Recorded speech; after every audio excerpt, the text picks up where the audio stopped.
Okay, good evening, everyone. Thank you for joining us for this Board of Education meeting on May 11th, 2021.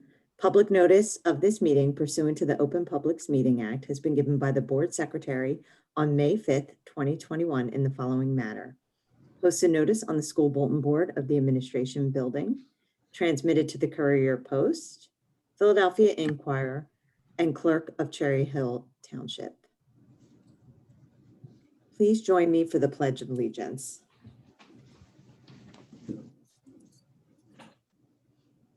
I pledge allegiance to the flag of the United States of America and to the republic for which it stands, one nation, under God, indivisible, with liberty and justice for all. Okay. And I will turn it to Ms. Sugars for a roll call. Mrs. Arroyo? Here. Mrs. Stratton? Here. Ms. Friedel? Here. Mrs. Matlack? Here. Mr. Avadia? Here. Mrs. Schultz? Here. Ms. Stern? Here. Mrs. Tom? Here. Mrs. Neary? Here. Okay, great, thank you.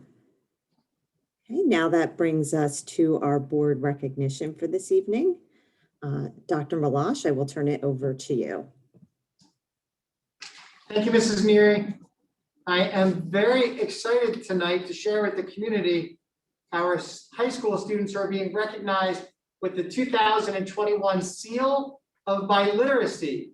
These 96 of our high school seniors from High School East and High School West have earned the Seal of Biliteracy as they prepare to graduate this year. In order to earn the Seal of Biliteracy, students must demonstrate proficiency at a level of intermediate to mid in a world language, as well as demonstrate proficiency in English by meeting the state high school graduation requirements. By achieving the Seal of Biliteracy, students demonstrate they are able to speak, read, listen, and write in 2 or more languages at a high level of proficiency.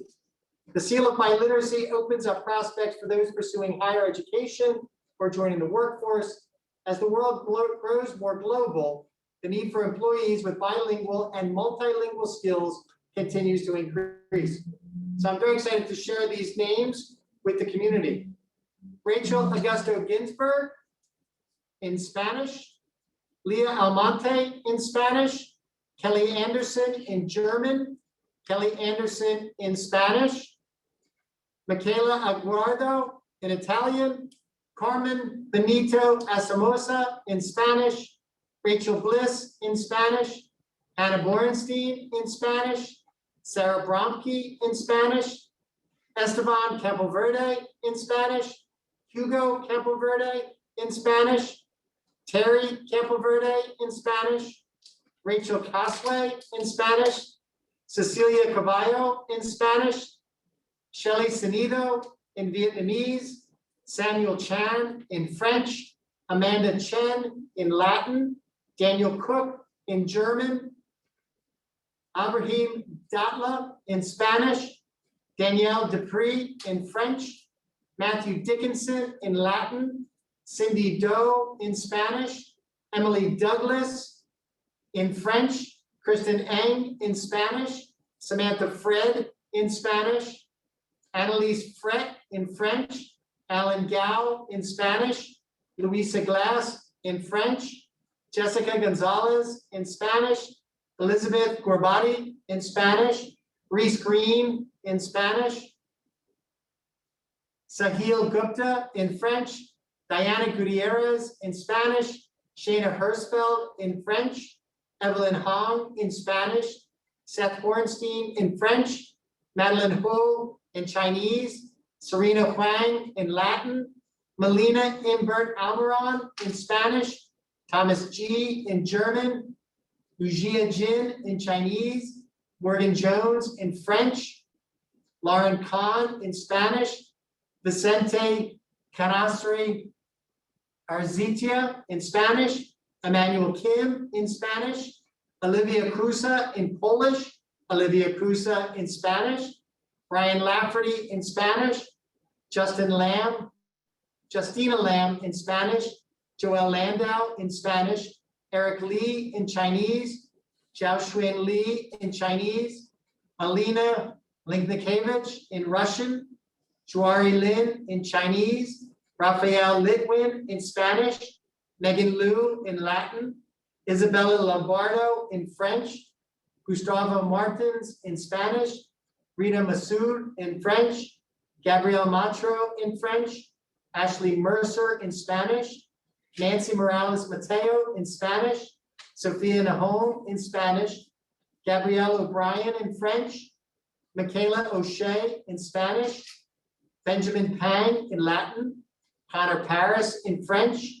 Michaela Procopio in French, Jacqueline Ramos Mateo in Spanish, Michaela Randall in Spanish, Ojasvita Reddy in French, Ashley Wren in French, Marlene Reyes in Spanish, Gabrielle Rodriguez in Spanish, Idalis Rodriguez Santana in Spanish, Jennifer Rodriguez Santana in Spanish, Michael Sagady in Spanish, Christian Santiago in Spanish, Tyler Seaman in Spanish, Rita Sheikh in French, Ria Sharma in Spanish, Nancy Shi in Chinese, Maya Cides in Spanish, Alexia Stewart in French, Brett Tedesco in Spanish, Joy Thomas in Spanish, Leslie Lahusica in Spanish, Philip True in Spanish, Maurice Trudeau in Spanish, Vincent Tucci in French,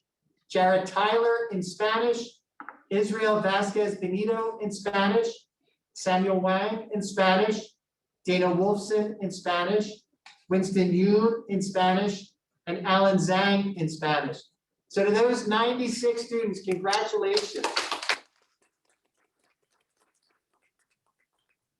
And again, if you listen closely, if you go back through the list, we have a couple of students who earned the seal of biliteracy in 2 languages in addition to English.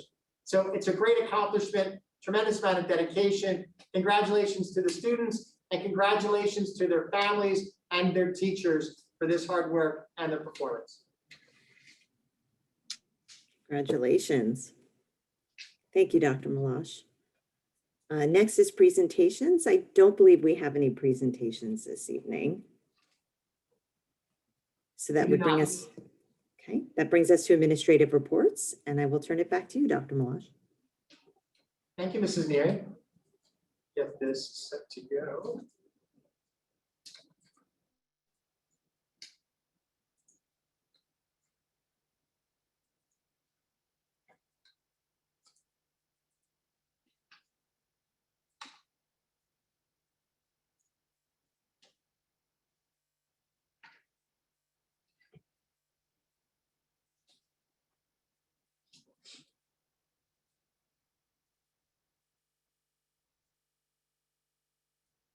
Okay, so I'm excited to share with the board and the community our We Return to Learn updates for this evening, May the 11th, 2021.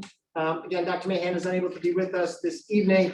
She does send her regards. She wishes that she could be here tonight in order to share information, but she is unable to be here this evening. So again, the beginning of the presentation follows the same structures we've used each of these weeks that we've presented. Because again, our foundation remains the same, which is in our district mission statement. This is the basis of the plan. It's the basis of the work that we've been doing.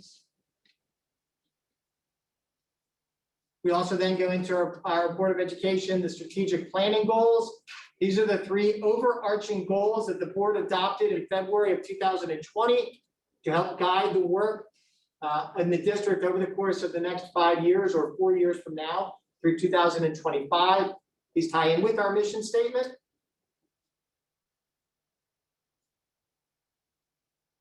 And again, reminder about the work, return to learn, journey continuing. The reasons why these presentations are being done in terms of updates, sharing, communicating the discussions from the committees.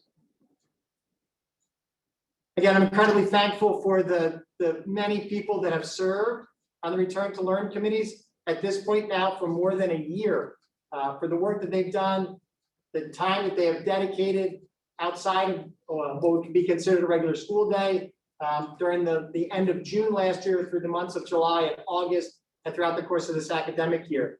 I'm very appreciative on behalf of the students and all of the staff in the community for the work that the people who served on the We Return to Learn committees did.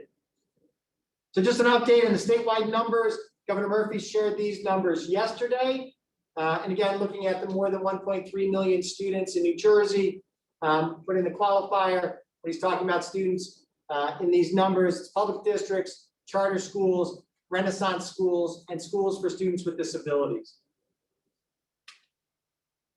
Cherry Hill fits into the second category, one of the 416 districts that are open in a hybrid model. About 750,000 students in the state experiencing a similar education, or more than half of the students in the state are in a similar situation as to what the students in Cherry Hill are experiencing. Now we've taken a look at what do those numbers look like? What have the changes been?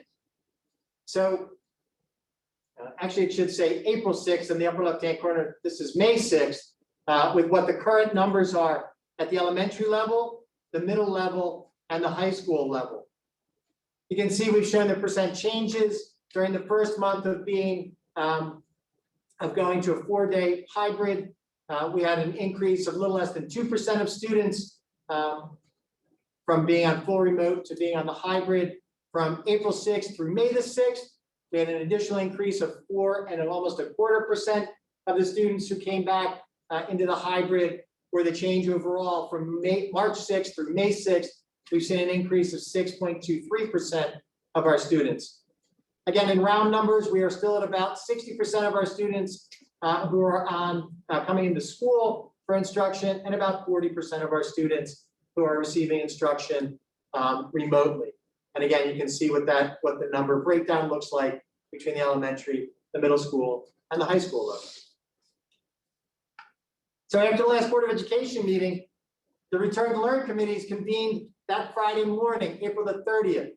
High school committee met at 7:30, the elementary school met at 8:15, the middle school committee met at 2:30 that afternoon.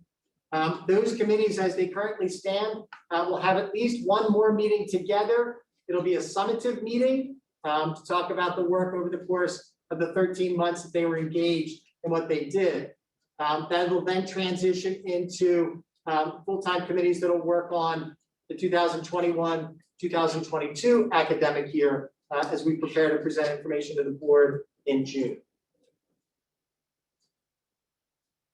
So the key discussion points for each of those 3 meetings took place on April 30th, returning to a 5-day per week in-person model versus the current 4-day per week in-person model, and the question or discussion about returning students with IEPs and 504 plans. So there were a number of themes that came out during the discussions across the 3 levels. The discussion, again, the top one that came through is if students were going to return on Mondays, make the effort to return all students on Mondays. We continue to have the discussion about the impact that Mondays have on that 40% of our population who receive full remote instruction, with the children having the opportunity to receive instruction in the same manner at the same time for the teachers, all the teachers being able to teach without their masks on, the kids without their masks on, what that interaction looked like. Talked about the impact of returning on Mondays for Child Study Team 504 meetings, the access testing, and again, access testing deals with students who receive ESL services, and then the related service offerings in occupational therapy, physical therapy, and speech therapy, and what those currently look like. The committees were adamant that we needed to consider the impact on all students. What would that look like for everybody? And that many students and families had been satisfied with the current 4-day structure.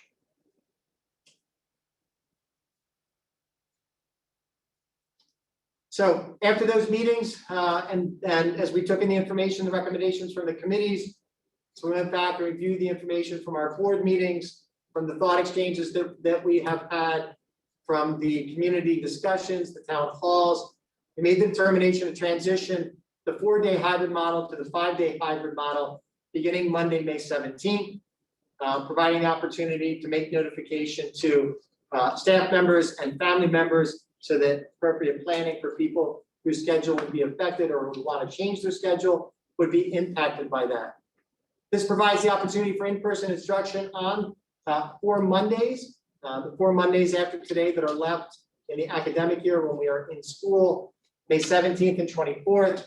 Again, schools are closed on Monday, May 31st for Memorial Day, then June 7th and June 14th. June 21st is officially the first day of the summer vacation. And again, determination made holistically with caution, health and safety has always been our primary focus. Goes back to the discussions we were having a year ago, continues to be the primary focus today.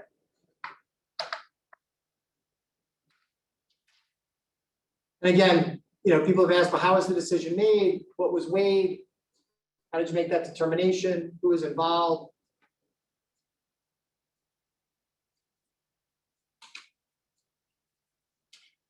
This goes through those pieces.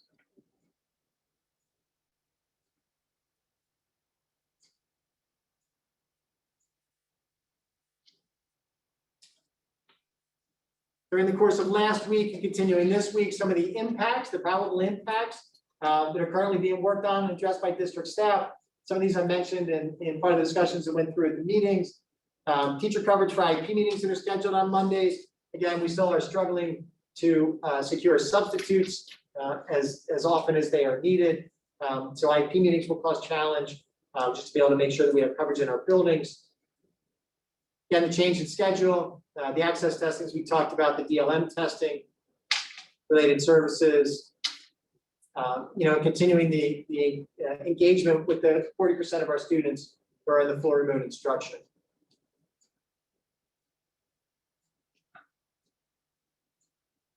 Also, we're in the midst of continuing work as we plan for summer.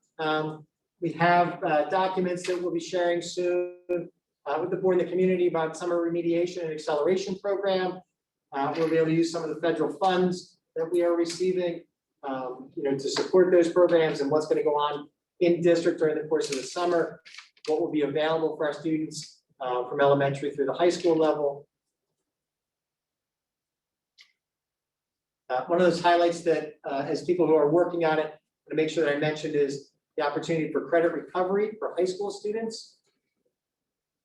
As we do it during the summer, there'll be virtual and in-person opportunities available.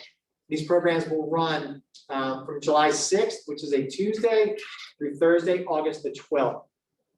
And again, there'll be a full release of dates and times and programs, individual sessions, multiple sessions, and what that will look like. The continued planning for September of 2021. So at previous meetings, we've talked about rolling out the plan to the board at the work session in June. Just specifically, again, because folks have asked about it, we'll do a formal presentation to the board on June the 8th, which is the work session, just a few weeks away. We'll talk about specifics with the in-person option, the full day, in-person, 5 days of instruction, including breakfast and lunch being served at school. Again, the hours for the school days, which is where we are currently, or is what we're looking at currently, 7:30 to 2:30 at the high school, 8 a.m. to 3 p.m., middle school, 9 a.m. to 3:30 p.m. at the elementary school. And then the remote option, 5 full days of instruction separate from the in-person cohort. And again, the caveat where we are able to do that on a virtual platform, designated teachers as available depending upon the subject and grade level. And they'll most likely be made up of students from multiple schools. The remote option is still pending approval from the Department of Ed and we're still awaiting the guidelines from the Department of Ed about what that will look like and how we will get that approved.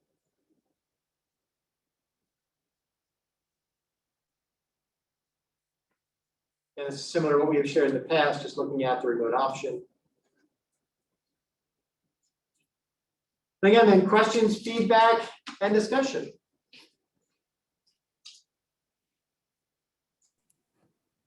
Okay, great. Thank you, Dr. Malash. Were there any questions? Ms. Friedel? Dr. Malash, I don't know if you've had these conversations, but I know you've been doing the town halls with the students. Has there been any conversation with the students about the high school, particularly the high school hours? Because they're going to be shell-shocked starting at 9:30, 9:45, and then going back to 7:30 in September.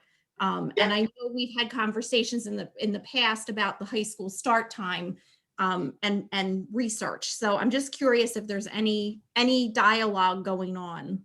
Yes, high school kids have definitely brought up start time. Something we've talked about.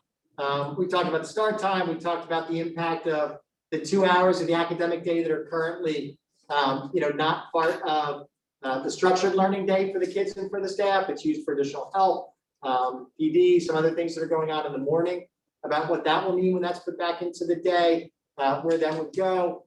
And I would say it's varying perspectives that kids have, much as it's varying perspectives that adults have about what that looks like.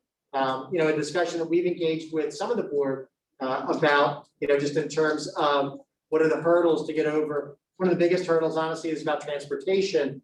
As we contract with third-party vendors on the outside to provide transportation, we schedule to transport about 8,000 students out of our 11,000 students on a daily basis. So that's one of the biggest hurdles. We cannot run school start times at the same time. So there has to be a stagger in order for those buses to do multiple runs. So that's really one of the biggest hurdles to go through. The ending time for the high school, there are things that certainly would have an impact. Typically it's extracurriculars and jobs. Athletics being one of the big things with fall and spring sport times. If other schools we compete against, we play, would have an impact, when they were playing versus where we were playing.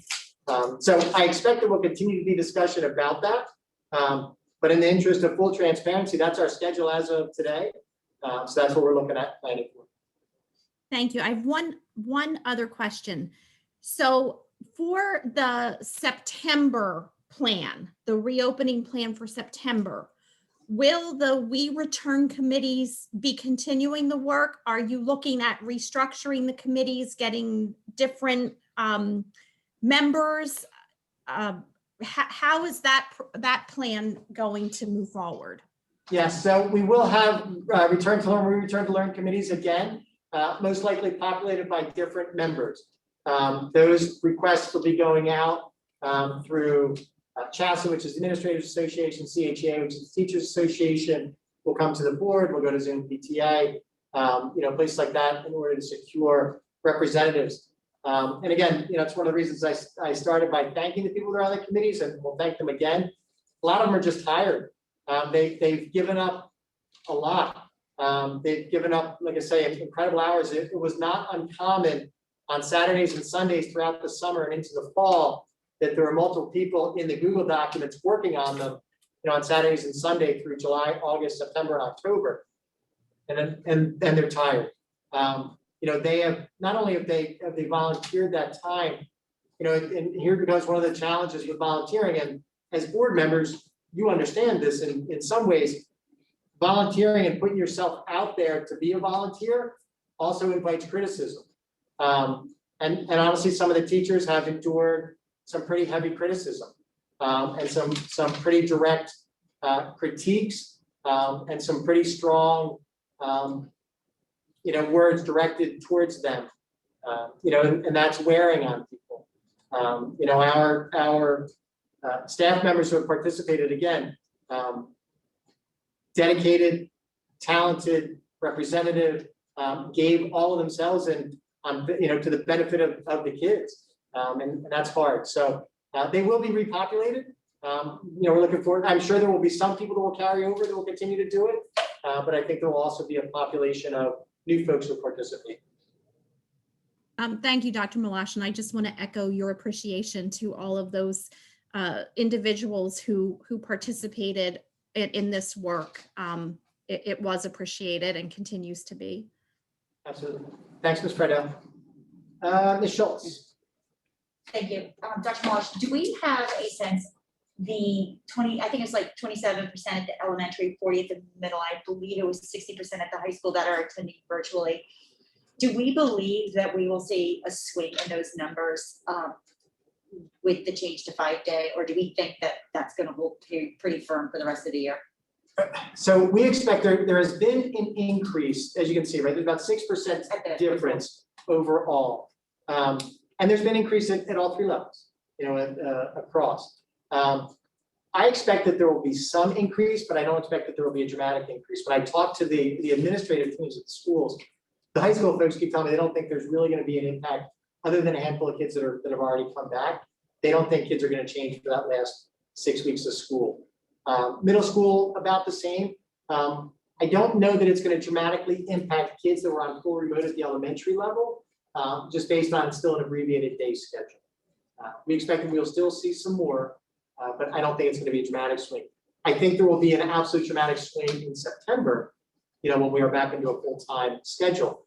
And again, that caveat of waiting for the guidelines, the determination for the Department of Ed about what criteria will be for the remote instruction is going to be critical. About whether that's gonna be for a demonstrable need and how they define demonstrable need or a medical need or, whatever. But I think the biggest impact will be for September. I've heard from families of children, families that chose to pull their children and send them to private schools during the course of this year, have been inquiring about what the schedule is going to look like, because they have to make a determination too, about what's going to happen. Ms. Stern. Just 2 questions. First, is there any, I know one of the questions that's come up a lot is lunch, and I see it's on the presentation. I don't know if there's any more thoughts that you're at this point able to share about just kind of ideas that are floating around. And I know people kind of say things like, what about outside? What about this? And I guess, yeah, so that's the one, and then I'll ask you. Yes. So the schools are each working on a mock-up of a lunch plan right now. That's one of the challenges that was put out to the building principals and to their teams. Again, they all have pandemic response teams in their buildings and leadership groups that exist, whether it's a liaison team, something like that, to talk about lunch. And really there's 3 options basically for eating lunch. Eating in classrooms, eating in an APR or cafeteria or something like that, or eating outside. So I think that they are looking at those pieces to go through. Outside is ideal when it's ideal, but it's not the solution for the year for sure, to be able to do that. But I do think that that'll be incorporated in the plans as they are putting them together.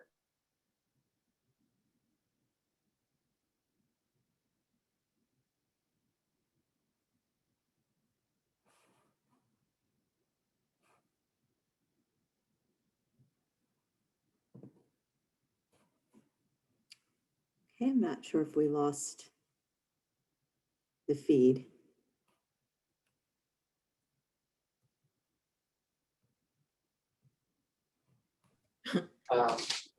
Reporters asked, one of their questions was about masks. Do I think kids will be wearing masks in September when they return to school? So my answer is right now, yes, I do think they'll be wearing masks when they come back.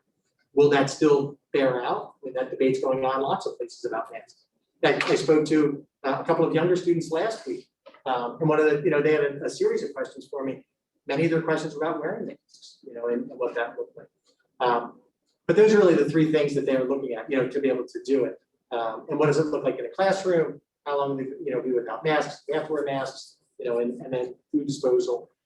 We know that we will change dramatically in terms of meal distribution. And Mrs. Sugars has worked with Mr. Bridges, and the board does not net Ted Bridges, I don't think at this point. It was the Aramark manager that took over 13 months ago, who's been absolutely phenomenal, with food prep and food service. So the schools, the Sugars, they're working together, as we adjust, because we'll continue serving meals throughout the summer. Every Monday we'll be doing the same thing throughout the entire summer, as we've done at this point for more than a year, and then working out what does it look like, because the Department of Agriculture, the government, is extending the free meals through the next academic year. So there's a big discussion about what does that look like. If there are 1,900 kids walking the hallways at East, are they preparing 1,900 meals, right? Are we expecting that all those kids are going to eat? And and if they're doing 1,900, is it really more than that, because you have to have choices, right? Like you can't just, it's not like home. you know, when mom would say, well, that's lunch, you know, there's gotta be the choices to go through. So those are all the things that are being discussed right now about what that looks like. You know, I will tell you, I think the buildings, I believe everybody's excited to have kids back, you know, full time, to be back in that routine. Most educators thrive on structure. We live on structure, especially within a school. At the secondary level, you used to live on a bell structure. At the elementary level, going with the time and 15-minute increments, what that looks like. So That's really helpful, thank you. And Sure. and just another super quick question. This most updated plan, will that be posted on the It will. district website So- and sent out, maybe other, you know, communicated out? Yes. So Thank you, that'd be great. we'll post it, Ms. Stern. So we'll do the presentation, and I'm not sure who that will involve in the presentation on the 8th. But the presentation will be delivered on the 8th. There'll be a draft of a plan at that time as well. We will post those the next day, by the 9th. They'll be posted on our website. We always post where gets the information first. We discuss, have the board an opportunity to discuss, and then it'll be posted on the website the following day as a draft. And the one that we got tonight, It'll be posted tomorrow. oh, perfect, Yes. okay. Yeah, this thank one you. will be posted tomorrow. Great, thank you so much. Yep. That's great. Great, thank you. Were there any other questions from the other board members? Okay, I just had one question, Dr. Malash, regarding this summer remediation and acceleration program. Yes. Maybe give a little explanation of how the students are identified for that program. Good question, Ms. Neary. So the summer remediation and acceleration, all will be invited. All will be invited to the program. We'll have opportunities set up that any child, if it's, a child that the child or the parent thinks that they need additional support, a third grader or a sophomore in high school, we will have something for them. If it's somebody that the child or the parent says, well, I'd like them to do an extension or go beyond, what they've done this year, they're in good shape, they've done pretty well. Is there another type of activity that they can do? We'll have things for them as well. So everybody will be invited. We'll put it out and people have the opportunity to choose that. When the group that's been working on it, when they went through the original determination, part of the reason too that it's not starting until July the 6th is we believe that everybody needs a break. Staff need a break, kids need a break. They just, like, everybody needs to walk away for a couple of weeks, 10 days, and get that space so that there is a separation. People are tired. I mean, it's we were talking earlier today. It's one of the things I think that I find most often right now in speaking with parents or in meeting with folks. People are tired. They're tired. They're frustrated.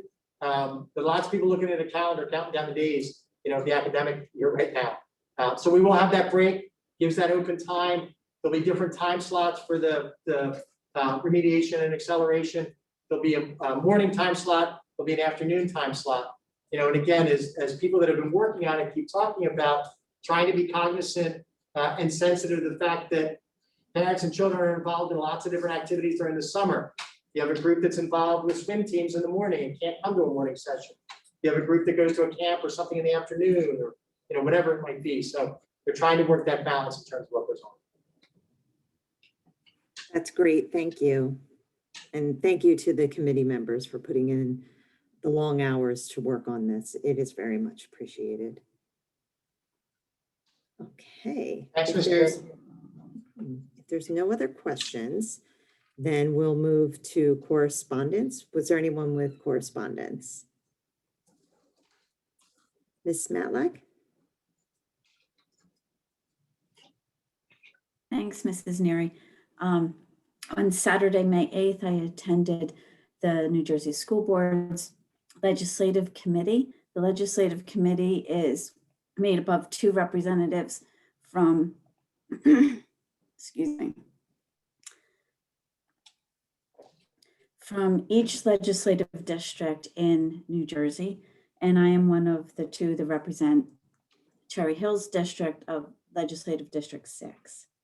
So we had 2 guest speakers from the Department of Education, Dr. Lisa Gleason, the Assistant Commissioner of the Division of Academics and Performance, and Diana Pascoli, the Deputy Assistant Commissioner.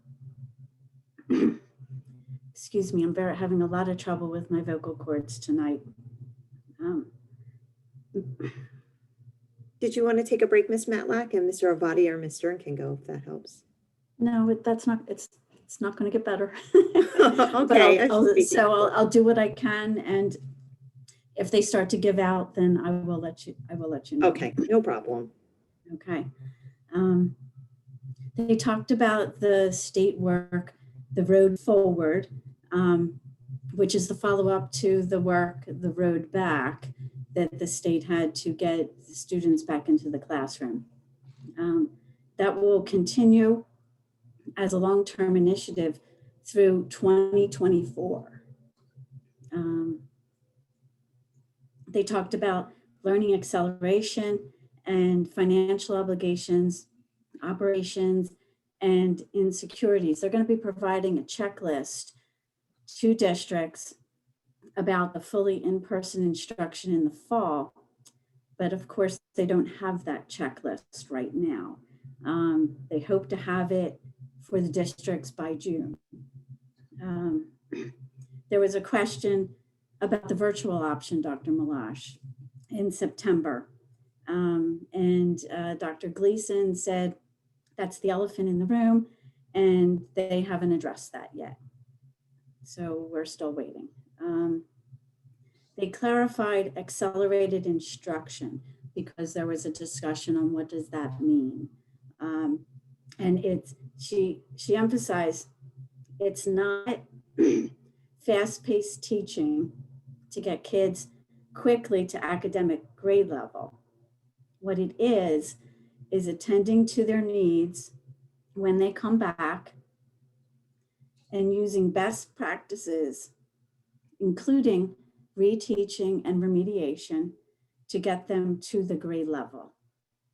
Then they talked about, oh, she mentioned this, she said that the power of the word yet. The students aren't there yet, is what she emphasized. I thought that was good to keep in mind. Talked about the Start Strong assessments in September and October. September 13th to October 22nd, they will run. These are the assessments, the readiness assessments, and they're meant to determine areas of support needed for the students. They will be testing students on the year prior. So a fourth grade student will be tested on third grade standards. It's mandated and funded through the state, so there's no financial burden on districts. There was a legislative update given by Jonathan Pushman, and I'll send that in our memo. There was nothing, there were some that have been passed, not right now, have been passed in the past few weeks. He gave us some bills to watch, but nothing that's urgent. So I'll have that sent to Dr. Malash to pass on to the rest of the board. And our next meeting is not until September. So thank you for bearing with me, and I apologize about the state of my vocal cords. No problem. Thank you, Mrs. Matlack. Mr. Ovadia? Yes. Aha. This time I conquered it. All right, on May 5th, instead of celebrating Cinco de Mayo, or before I should say I celebrated Cinco de Mayo, the Camden County Educational Services Commission met. We'd taken a month off, well-deserved, of course. But for the 5th, we did our normal business meeting. They had identified what was cool and interesting and new this time is they'd identified last year the need for them to create a diversity and inclusion committee. And that group had been meeting for the first time this year since September. The key takeaway, which was passed, was to change the core values of the Camden County Educational Services Commission from compassion, commitment, equity, and service and compliance to now what is an acrostic with CCESC. No, I'm sorry, that's what they changed it to. Forget all that. They changed it to, what was passed was compassion, commitment, equity, service, and compliance. So now the core values match the CCESC of the Camden County Educational Services Commission, and all is right in the world. And so it was a good meeting, and looking forward to another good meeting next month. Thank you, Mr. Ovadia. Ms. Stern? So I had the chance to attend the Zone PTA meeting this morning, May 11th, and it was a lively discussion with a lot of topics, so it's going to take me a couple minutes to get through it, so everyone bear with me, please. So the meeting started out reviewing the executive board for 2021, 2022. There was mention that hoping that the meetings will continue virtually for a lot of the PTAs into next year. So because there's definitely more engagement with the virtual meetings. So hopefully they'll be hybrid, I guess. Also, there's going to be the Zone PTA is working on a newsletter to hopefully be getting that out. So trying to, I guess, increase communication. There will be a spring breakfast on June 2nd at Malberg to thank the administrators, the principals, and the PTA presidents, and to kind of have a chance to see one another in person in social distanced, grab and go breakfast, food, and just hopefully short interactions, but just give people a chance, and broken up by level. So K through 5, middle school, and then high school. And also they're working on a way to thank the groundskeeping staff as well. So the Zone PTA actually presented went over some of the scholarships that are being awarded through Zone, which is just a neat thing about that. I don't always, some of the things we may not realize Zone does, but they do that as well. And then there was a good kind of robust presentation from Mr. Goldthorpe about the math curriculum changes that are going to be coming up. And basically, you know, that was based off of concerns that there was a number of students who weren't proficient, and there was just a lot of inequity or concerns with inequity. So that's really why these changes are being made, and they've been talked about for quite a number of years. There's going to be, I mean, we heard the presentation, so I won't go too much detail, but there were definitely a lot of questions about that, and a lot of opinions expressed by several different people in the meeting about the changes, and I think some, you know, food for thought, continuing conversations. That presentation will be posted, I believe, on the website, so that other people who were not at these meetings can also see what's going on, what's planned. And talked a little bit about bridging the gap in terms of the kids who were in some of the pilot math curriculum through the new curriculum, and then who are going to be starting, the first group is going to be starting it in I believe 6th grade in coming middle school next year. So, and then there was discussion about, sorry, I'm just going through all my long notes. Some discussion about next year with the return to learn plan, discussion about graduations, because there's now graduation plans have come out, and just a lot of weighing in about the situation with the high school graduations are going to both be at West, and the access for families, because there are a lot more students who are graduating from East than West, and that changes the number of tickets. So there was a discussion about that. And I guess there'll be some follow-up on that. There's also mentioned that the high schoolers are not having final exams, but they are presenting their portfolios during finals week. So the schedule will still happen at finals week, but it'll be a different focus this year. And let's see. There was a really nice discussion following up on the, Dr. Malash spoke earlier about the meals that are being given out, the lunches and breakfasts and snacks that they're going to continue into next year, but also kind of important to emphasize that our funding for our Title I schools is I guess, based on or partly based on our applications for free and reduced lunch, and that deadline is coming up. I might look to you, Dr. So Malash. let me just clarify this term. So the deadline that the state and the federal government use for the Title I funds is October 15th. But we do have, there are families that are qualified for the PEBT debit cards for assistance during the course of the summer. But families, in order to get those monies, they have to have completed a free and reduced lunch form, and May 31st is the deadline to do that. So when family came through the line on Monday to pick up, flyers were given out to them. We've shared those flyers out through the schools. Want to make sure to remind people, because we have children and families who are absolutely eligible and qualified, or they have to fill out those applications. It's available online. It takes about less than 5 minutes to complete the application if they haven't done it. If they need help, all they have to do is contact the school. They can contact my office, Mrs. Sugar's office. We want to make sure that they get those filled out by May 31st. Make sure that the people who are eligible will be able to get their PEBT cards. And those cards entitle them to funds to purchase food Food. in addition to In addition to the meals. the meals that we're handing out over this, will be That's correct. giving out over the summer. So, Yes. so correct. that's a great benefit for our Yes. families. So, Absolutely. okay, thank you for Yep. clarifying that. A lot of notes. A lot of- Get a lot of lost. discussion. A lot of discussion. So there was also a brief update on fair funding.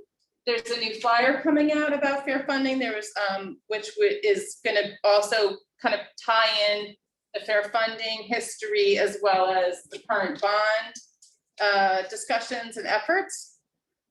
And just a discussion about the need to continue to perhaps every year kind of start the year off on the PTA side, talking about educating families about fair funding issues, because, you know, it's a lot to keep track of, and a lot of people are, you know, maybe it's new information to them, so the importance of that. The report from CHSEPTA, the CHSEPTA met with Mrs. Mallory, and there was discussion that a family or child who has a 504 and IEP, letters went out to those families, and the families can respond to the letters to let whether or not if they would like their child to have compensatory education. And if they say yes to that, or if they don't respond to that, they will be contacted and offered an IEP meeting to discuss the compensatory education. And if they say no, they will not be further contacted about that. And also CHSEPTA, as part of Special Education Recognition Week, they brought snacks to all 19 schools. So, and then there's discussion about the service learning project, which books are being distributed as part of that. And they were just asking the PTAs to participate in that, and that students would be involved in that. And to contact Dr. Cafagna for students who are interested. There was also, backing up to the fair funding, it was an interesting mention apparently of a community member who has started a Facebook page to provide information about fair funding and the history, and a community member who is a former board member and very involved, so has really good information. So that was talked about, called Cherry Hill Just the Facts. So that was something new. I thought that was interesting and helpful. Just from Cherry Hill Education Association, mention of the 1,400 attendees with a book reading and discussion with author Kwame Alexander. That was that Cherry Hill Education Association sponsored, and also Cherry Hill Education Association is sponsoring, supporting through grants activities at the upcoming Cherry Hill African American Civic Association's Juneteenth Festival. And there were some questions that were raised, and I think that's it. Long report, but there it is. Thank you, Ms. Stern. Was there any other correspondence? Okay. That'll bring us then to our first public comment.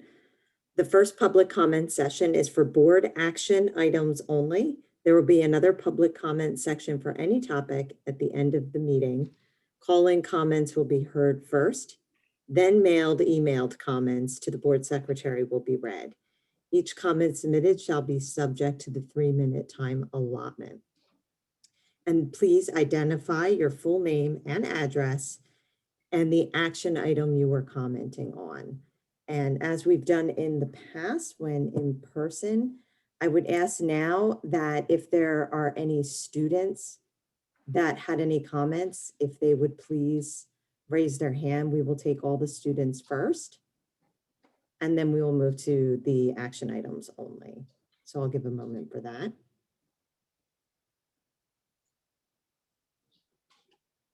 Okay, seeing none, then we'll move on to the comments for the action items. Again, your full name, address, and the action item you'll be speaking on. Okay, and the first one is a call-in number. Please state your full name and address and action item. Hi, my name is Jeff Podowitz, 110 Kilburn Drive, Cherry Hill, New Jersey. The item number is Business and Facilities 24.4, resolution for the award of bids 2021-10 Cherry Hill East High School tennis court repair. Alternate A, tennis court repair, $454,490, tennis court reconstruction. I believe we are talking about 5 tennis courts. The rate for new construction of an asphalt tennis court is $40,000 to $100,000. For a clay court, it is $30,000 to $80,000. From the website Sport Builders, tennis courts are sometimes beyond repair due to subbase or drainage problems. The asphalt base of the existing court needs to be completely demolished. Typically, the old surface is removed, but we can reconstruct the stone subbase by adding additional stones and subsurface drainage. So we're talking about not a repair, but a court reconstruction that actually price-wise is about what a new court would cost. So school board and administration, what happened to the courts that made them beyond repair? Note there is an article that can be found in Eastside Online dated September 13, 2011, entitled East Holds a Ceremony in Honor of the Refurbished Tennis Courts. Please refer to that article because the tennis courts were refurbished in 2011. But again, the question is, what led to the fact that these tennis courts will be on repair, and will we, let's not repeat that, okay? I hope people are considering it, all right? But it's not a repair, it's a reconstruction. It's way beyond that. Thank you very much. Thank you, Dr. Podowitz. Okay, I don't see any other hands. Mrs. Sugars, are there any written submissions? Not for the first public comment period. Okay, great, thank you. Okay, that brings us to our board work session. And then we have number 12, approval of appointments. All appointments will be for a term commencing July 1st, 2021 through June 30th, 2022, unless otherwise stated. We have 12.1, board secretary, assistant board secretary. Mrs. Neary, these are items for the board that we will be voting on at the May 25th meeting. So this Okay. It's on the agenda because this is the board work session. We won't actually be voting on these items until May 25th. It's just board information at this point. Okay, but there's no one to read off this section. Did you want to walk through these items? I didn't do a superintendent recommends to move them. I see. I can certainly read through them if you would like. Yeah, if you just want to quickly go through them and then we can move to our normal work session after that. If you just Okay, want to sure. go through each very quickly. So this is a process that we go through each May that we do because years ago, boards had their elections in April. And so after they would have their elections in April, they would appoint new board members and they would go through and appoint their officials and their professional services and things of that nature in preparation for the upcoming school year. So now that our elections are in November and we swear in board members in January, there are a few things that we do at that point that we're required to do, like our newspaper and things of that nature. But there's still a lot of things that need to be approved on an annual basis, and we do that each May, as was the tradition when the elections were in April. So a lot of these things are appointments within the school district. So you can see there, 12.1 is for the board secretary. 12.2 is for the treasurer of school monies. And 12.3 is the purchasing agent.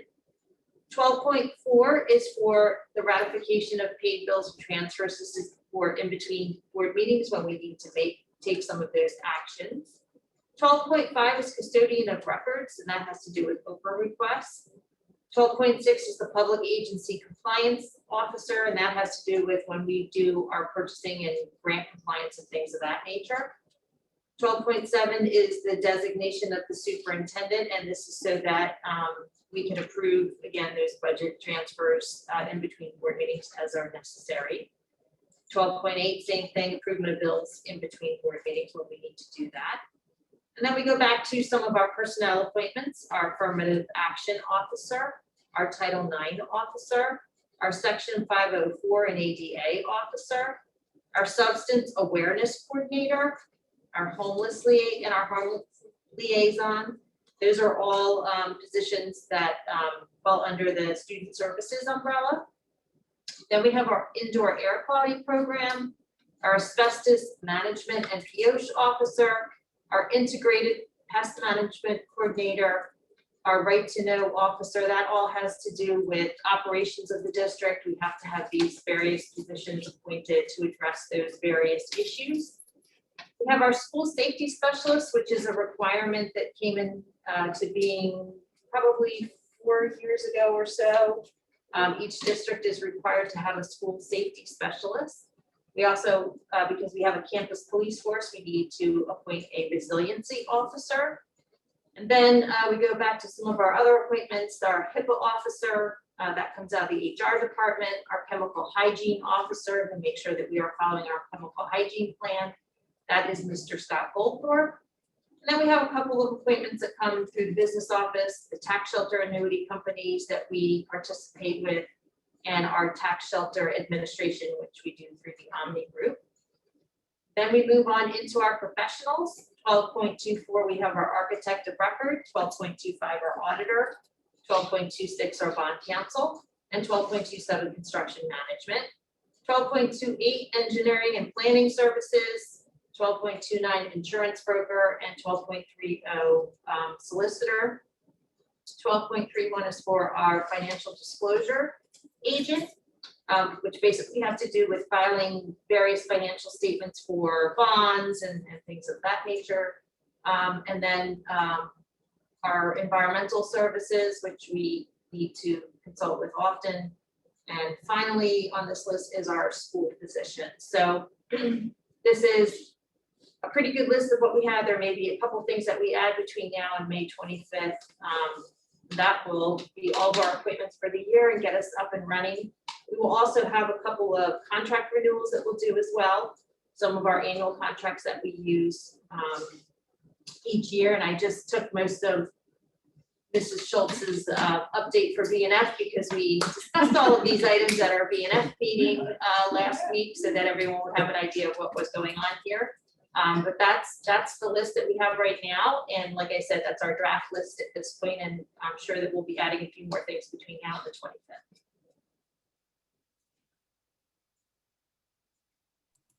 Thank you, Mr. Sugars. I was on mute. Yes, it's in order, and if they fall under the other items, I apologize, but thank you for walking. Yeah, through that and so actually I quickly. see here, there's a couple things that the list kind of goes on here. So under item 13, We will approve all of our policies. We do this on an annual basis as well. Under 14, we will approve our relationship with what Mr. Ovadia just spoke about, the Camden County Educational Services Commission. Item 15, we approve our bank accounts and our bank signatories. Item 16 will approve our tax receipt schedule. We've had, our budget has been approved, and then we approve a tax receipt schedule with the township. And then also we have, like I mentioned, under 17, under curriculum and instruction, we have a lot of different things that will be approved that night as well, including some of our service contracts that we do with them. I think that's everything for board workshop or reorg. Thank you, Mrs. Sugars. Thank you for clarifying that. And that'll bring us then to curriculum and instruction, and we may have abbreviated that, and I'll turn that over to Mrs. Matlack. Thank you very much, Mrs. Neary. We met on Monday, May 3rd, and we had a few items on our agenda, a couple meaty things as well. The first item was the doctoral dissertation presentation by Mr. Terrence Somerville, who is the assistant principal at BAC, over at BAC, and he's doing a study about restorative practices with a team of eighth grade teachers. BAC was selected to participate through Rutgers to have a school climate transformation project. So he's working with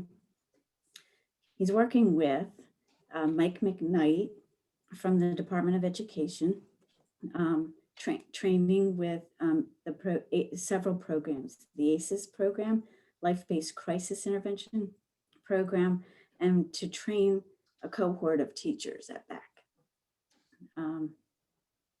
Let's see. He will also be working with Augie Ramos over another assistant principal over at West, where they are already implementing restorative practices, to speak with him about best practices over at West. And there will be mini chats and circles, mediations in restorative practices that they will discuss. Our second item was presented by Mr. Scott Goldthorpe, and that was about the Open Sci-Ed middle school program starting for the 6th grade.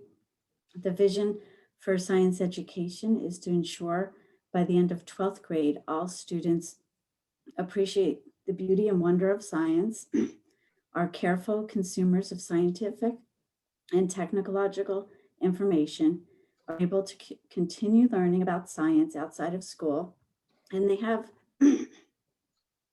the skills necessary to enter careers of their choice, including those in science, engineering, and technology. This program is the official middle school model for the state of New Jersey. Cherry Hill will be implementing a phased approach, first in September of 2021, this September, for our 6th graders, and then in 2022 for our 6th and 7th graders. And in 2023, 6th, 7th, and 8th grade will be added to that as well. It's a curriculum-based professional learning program, and that for our staff will start in May, this month. Right now, our middle school science program focuses on one area each year, 1 year of physical science, a year of earth science, etc. And with this program, each grade will focus on each area and build upon these each year. Their differentiated instruction is built into each lesson in the teacher materials, and every aspect of the curriculum is free, and the materials expense is minimal, and it often uses materials found in the classroom or in the home. Our next item on the agenda were the standing orders for first aid and emergencies. Bonnie Minjan, our lead nurse, talked about that. It's just the protocols that our nurses in our schools use for first aid. We talked, excuse me. We talked about policies. Let's see. There were 2 policies that needed update to the language, changing it from No Child Left Behind to the current Every Student Succeeds. And that's policy 2415.05 and policy 2415.20.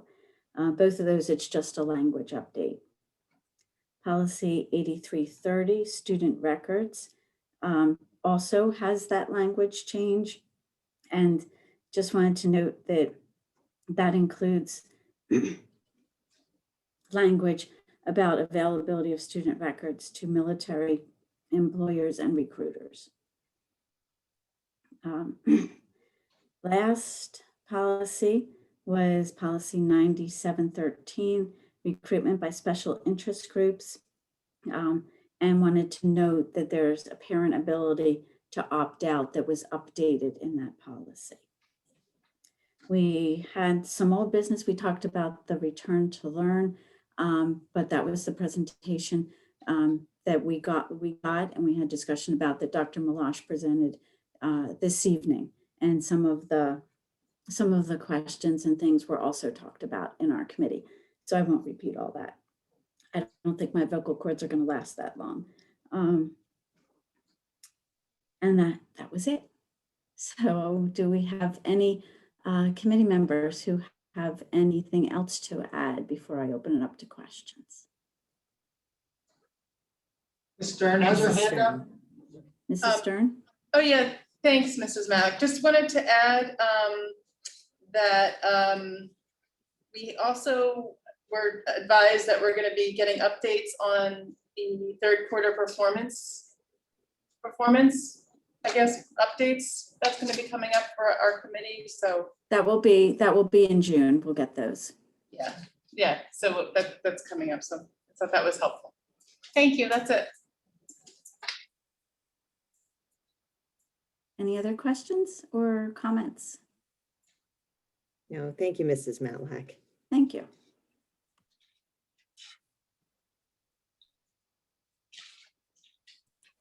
Okay, no other questions or comments. That'll bring us to business and facilities, and I'll turn that over to Mrs. Schultz. Thank you, Mrs. Neary. So our business and facilities meeting, we met May 4th at 5:45. And as Mrs. Sugar stated, we discussed and had a lengthy review of the organizational agenda that Mrs. Sugars just reviewed. So I will not review that again since she stole my thunder and took my topics to discuss, and I will move on to more exciting news.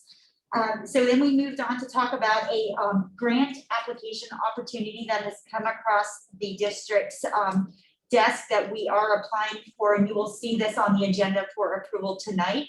This is a local recreation improvement grant for playgrounds and fields.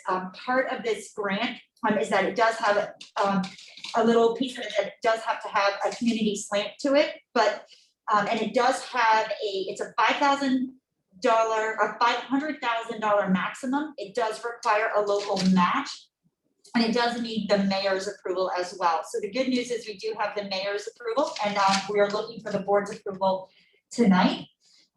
We did discuss as a community the schools and making sure we chose the best 2 schools to apply for this grant. And we talked about Johnson. And the reason for that is that Johnson does back up to a park. It has 2 sites, and we also discussed Sharp. Sharp backs up to a community park, and it has access to the walking paths. We want to make sure that when we're applying to and for the grants, that we're putting ourselves in a position that we feel maximizes our potential to secure the grants. We did run through all of the elementary schools. And we do not have any other elementary schools that kind of back up to the parks or anything like that. The other thing that's really significant about this is that these would be our first 2 elementary schools that would be 100% ADA compliant. So we discussed that if we do win the grant, we move forward, that we would be able to utilize these two schools is like a footprint for all of our other community, or all of our other elementary schools kind of moving forward, as they would be, 100% ADA compliant. So overall, just a really, really great opportunity. Gives us the ability to, if we win it, have two great footprints from a perspective of playgrounds that are 100% ADA compliant.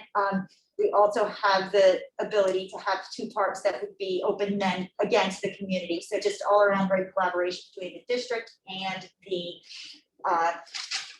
town. So we talked about that. We do have this grant application is due May 24th. So we are looking for approval tonight so that we can meet that May 24th deadline. Next, Sally Tong did raise the question about the East tennis courts. That is on the agenda for tonight. These are tennis courts that I believe have been out of pocket for about a year, a little over a year, that were damaged. I believe from my previous notes, they were damaged in weather.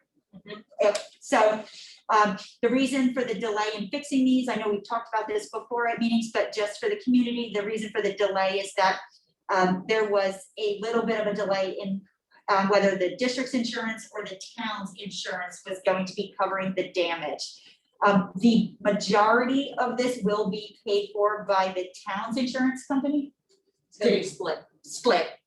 So it is gonna be split, that's why it's on the agenda, but we will be picking up some, and then the town's insurance company will be picking up the rest. And then we talked about that our next steps moving forward is going to be to secure a shared service agreement with the town, so that moving forward, there is a very clean sense of clarity as to who owns the maintenance and the responsibilities on these tennis courts. We then kind of quickly moved into talking about the indoor facilities and the usage moving forward, as we've been getting ongoing questions about wanting to rent that out. And so we have made the determination that we will reopen our facilities in September. And we discussed that we would either do something like charging an extra hour or like a COVID fee, just to make sure that we are kind of charging and being extra diligent about that service and the need that there's going to be extra cleaning associated with that. Mrs. Friedel did ask the question, which was, that we wouldn't rent our facilities if we were not allowing for like plays or indoor activities, and we won't. So we won't rent out our facilities if we are not opening up our buildings to our own indoor services. So that was a great question. And so just to kind of provide that clarity to the rest of the board as well. And then the last thing we kind of just talked about was that we did get some clarification on the ESSR funds. We did not get it on the ARP funds, but the ESSR funds, just some clarification, is the $3.7 million. And where that clarification kind of came was on the learning loss part. The learning loss is $223,000, and 75% of that, so about $167,000, must be used for academic enrichment. 75% of that, or $125,000, has to be used on STEM, and $42,000 has to be used on ELA or arts. And then the remaining 25% has to be used on supporting the learning environment. So we did get some kind of clarification on that.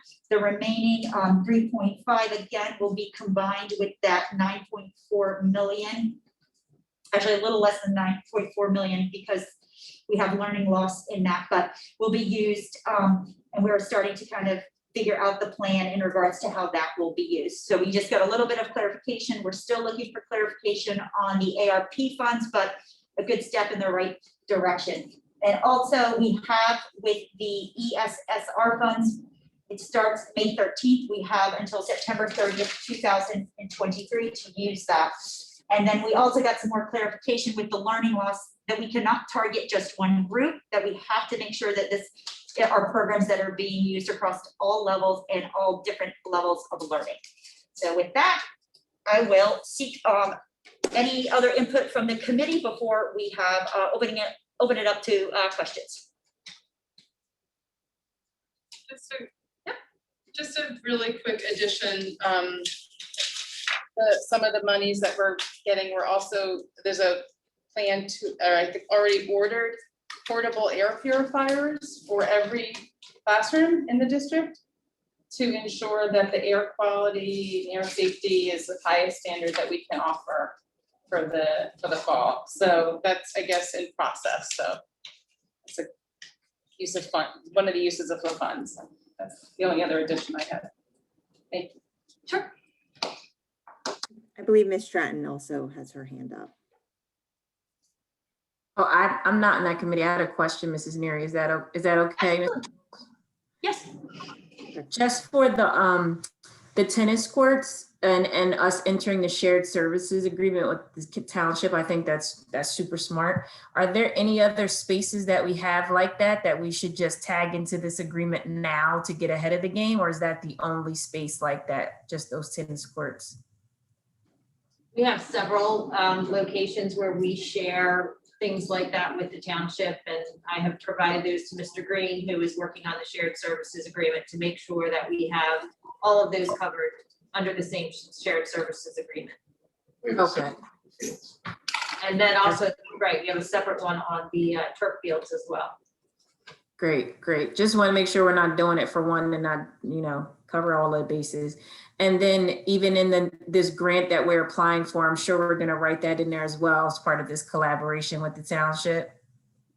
Yes, that's really the what the grant is focusing on, community recreational spaces. So tying the community into the school is going to be critical in the grant application. And the mayor signed off, yes. Awesome. And then just in reference to what Mrs. Stern just brought up with the funds with air purifiers, I think that's great news for the classroom. I know parents are loving to hear that. Are we taking care of our administrative staff as well will we be putting those in those offices that are at the Ronaldo Terrace location right now, to help? We want to make sure we're taking care of those folks as well, or are we just talking about classrooms right now? No, we're talking about all classrooms and all offices. Okay. All right. Thank you. Thanks, Ms. Stratton. Any other questions? Seeing none? Okay, great. That brings us to Human Resources, and I'll turn it back to Mrs. Schultz. All right, thank you, Mrs. Neary. So our HR committee, we met May 4th. We met at 5 p.m. And there is really only one piece that I can report out from our meeting, and that was just Mrs.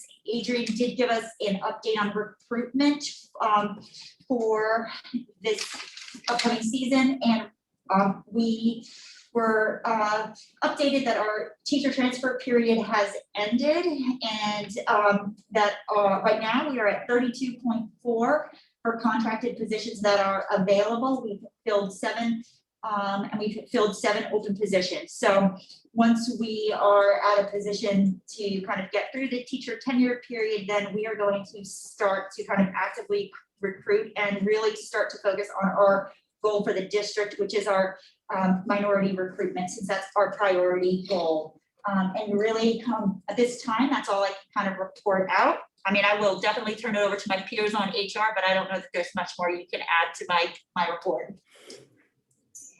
No, I think that's everything.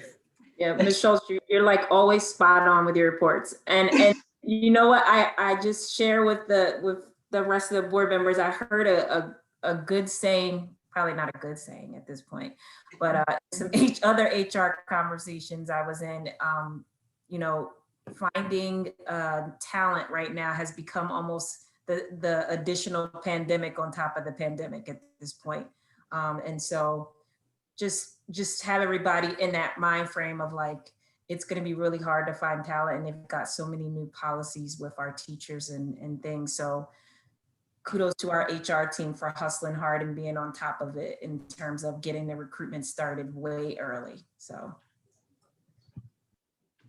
I would agree. I would echo that. I will also ask for any questions. I will answer what I can. Seeing none. Thank you, Mrs. Neary. Okay, great. Thank you. Next, we have Policy and Legislation. I'll turn that over to Ms. Friedel. Great, thank you, Mrs. Neary. And Mrs. Matlack is having vocal problems and I'm having vision problems. So we're a team tonight. Okay, so we met on May 3rd. And Dr. Malash provided us with some updates on some laws that have been signed by Governor Murphy. The first law was piece of legislation was a 5-year alternate route interstate reciprocity program, which basically allows teachers who receive their certifications in another state to apply in New Jersey and to accept the out-of-state certification. Dr. Malash, if you want to give a little more detail on that, feel free. That was kind of the nutshell. Yeah, Ms. Friedel, one of the big challenges right now is with in teacher prep programs, where teachers in New Jersey, if they go through the prep program, have to do the EdTPA, which is an online resource where they have to upload segments of lessons to be evaluated by a third party vendor that's on the outside. Other states like Pennsylvania does not require EdTPA in order to be done. So we've had kids, even that have grown up here in town, they go out of state, they get their degree, they go through teacher prep, they come back, and they're ineligible to apply for a standard certificate in New Jersey. And at least up until now, I've had to go through the traditional alternate route program, which has been incredibly frustrating. So this provides a provision so those kids can apply for jobs, be hired for jobs, and be eligible to move forward. They still have things that they have to do during that first year, but it'll be easier for them to go through the process and be hired. Thank you. I knew you could do much more justice to that description than I could. The next piece of legislation was related to training for the Department of Education arbitrators on cultural diversity and bias. So there will now be a required training for those 50 arbitrators in the state. Dr. Malash gave us the breakdown. The panel is made up of 16 people that I guess were appointed by New Jersey Education Association, 18 from the New Jersey SBA. Is that school? I didn't write what that meant. School business? And school boards association? Our association, huh? Yes. The New Jersey Principals and Supervisors Association has 10 and 6 from the American Federation of Teachers. The third piece of legislation is that February 14th has been designated Frederick Douglass Day. It's not a holiday. It's not a state holiday. It is a recognition day for Mr. Douglass. We had not gotten an update on the rescheduling of the county commissioners' visits. They were supposed to visit, I believe it was back in March or April. It was in March. And Mrs. Cohen is still working to try to get dates on the calendar. Mrs. Wethington reviewed 3 policies with us just because they are relevant to what is coming up in the school year. There was not discussion or proposed changes. It was policy 5440, honoring student achievement, which has to do with scholarships for our seniors. Policy 5460, which is the requirements for graduations. And that has to do, I believe, with the report that the district has to do on the number of graduates. And policy 5461, which has to do with graduation ceremonies, including things like the dress code and the behavior, and having to do voter registration. The next item we did discuss was the service animal policy, and we will be moving to act on this policy in the upcoming board meetings. So we are having our first read next board meeting, 5/25. So Mr. Green took a look at our request at our service animal policy. And there were a few, some of the changes are just kind of grammatical and sentence structure, so they're very minor. However, we are doing some clarification in 2 pieces. One has to do with insurance. The language will read that the district may request but not require insurance for service animals. Again, I think we had this conversation previously. The owner of the animal does not have to have insurance, but if there was an accident, an incident with the service animal, it would be the owner's liability as opposed to the school district. So they do not have to have insurance, but they may. And the other change is if the request is an ADA request, we won't be modifying IEPs, but if it's a 504 request, there will be a modification. Did I get that correct, Mrs. Wethington and Mr. Green and Dr. Malash? Yes. Okay. The next item was the school and facility namings. So we actually had two discussions on the school and facility names. The first part of the discussion had to do with having a process on renaming any buildings or locations in the district. And the administration will be working on a process for schools if they want to go through renaming, so that we have a set process in place as any request move forward. The second part of the conversation had to do with Mrs. Malberg, Estelle Malberg, and if there was a place, a program, a building that could be named for her, as she was a local pioneer in our community. So the district administration will be making a recommendation to the board as to a building for renaming. We also had a discussion on just in general equity, and Mrs. Stratton discussed the idea of equity walks, where someone could walk through buildings with an eye towards equity and see if there are spaces that we should take a look at that, you know, we may want to address or not address to make sure that equity and diversity is being honored. We did go through the policies that have already been covered, family leave, political contributions, and lead testing. And that was, I believe, the core of our discussion. Any board committee members who want to add anything? Okay, any questions from the other board members? Ms. Stern had her hand up. Ms. Oh, Frederick. I'm sorry, thank you. Okay. Just a quick question, because it was a pretty big topic previously, just with the discussion regarding honoring Estelle Malberg's name. Were there any other discussions about any other thoughts, perhaps besides a building naming?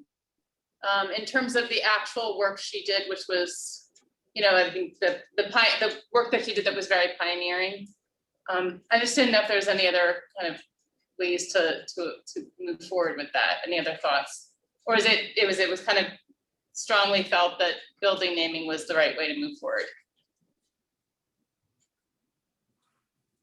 I can't hear you, Mrs. I'm sorry, I That's thought okay. we really discussed the building piece of renaming. Okay, thank you. But can I add to that, Mrs. Fredell? So Mrs. Stern, we did talk about getting a actual like policy or I don't know, policy or procedure in place for the future too, because to make sure that we don't cart before the horse on any other things such as major as building naming, but and then that kind of led us into that equity walk conversation as well. So you know, I would just add that we talked about it in depth. We have some ideas around what we're going to do and some thoughts, but we long term just acknowledge that we need to put a plan in place for how we will do this moving forward. Thank you. Thank you, Mrs. Neary. I don't see any other I questions. think Mrs. Schultz has her hand. Oh, do you? I'm so sorry. That's I told you vision problems tonight. That's okay, that's fine. Can you just possibly elaborate on the discussion in regards to the process that we're putting into place for the naming of the building and why we feel like our current policy isn't sufficient in regards to, like, we have a policy that is like, if we want to rename the building, here's our policy, and then, you know, the recommendation goes to the committee discusses it, and then it comes to the board for an action. Like, what is that policy? Do we not feel that amending the policy would suffice and that there needs to be an extra step? Like, I'm just curious about, like, what was the misstep on the policy and what we have in place with the policy went to the committee, the discussion, and then why we feel the need to actually now put a formal procedure into place. And that was, I guess, my question. Sure. So I think it's more of a process than a policy. So if a school, pick any school in the district that you want to pick, wants to consider a name change for their school for whatever reason, what steps should they be looking at? So how do they look at the history of the name of the school? How do they look at, like, what is the process to generate a name recommendation? What steps would they go through to research, I guess, the potential recipient of the name? So it's not so much the policy as it is like a process, so that any school that is going to look at this is following the same guidance. Does that sum it up? It does. I guess I'm just concerned, like, wouldn't we want that outlined in the policy so that it's just black and white, and like or help me understand the difference? Like, I guess that's where I'm getting there's a misstep. Like, if we 3 years down the road, we go to rename it. Like, I just would think we would want that just all spelled out in process and everything spelled out in our policy. And if that's not how it works, that's okay. I'm just trying to piece that together, like why we wouldn't have it all concretely locked in our policy. So there's no margin of error versus here's our policy and then here's our process that's outside of our policy. To me, it should just be locked in the policy. So I think it would be more the administrative procedure Okay. that would go along with the policy, which is an internal piece, does not necessarily require board approval, but would still Gotcha. go through the discussions at that committee level. Because right, I mean, with the policy is the policy. Yeah. Right, the policies exist in our school name. Okay, that's helpful. And then we Okay. can do a procedure to lay out to say, you know, if the discussion is taking place at the school, there has to be meetings with X groups of people or, you know, whatever it is before it comes up to the board. Okay, and that is parallel with here's the policy. Right. Okay, thank you. Yep. Sorry, Kim. Sorry, I didn't mean to, I just, No, great question, Ruth, and I appreciate you asking for clarification. So Yeah, we're all thank you. operating from the same understanding.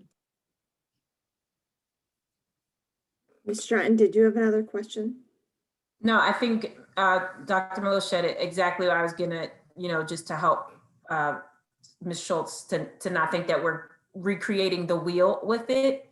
But that's why I said, I don't know if policy/procedure, I don't know what the right wording is, because it's not the policy wasn't the problem. It was the implementation and administrative internally that we want to make sure that we're following that same process, if that helps.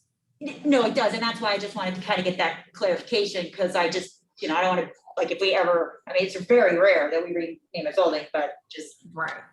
but it's correct. Yeah, thank you. Yep.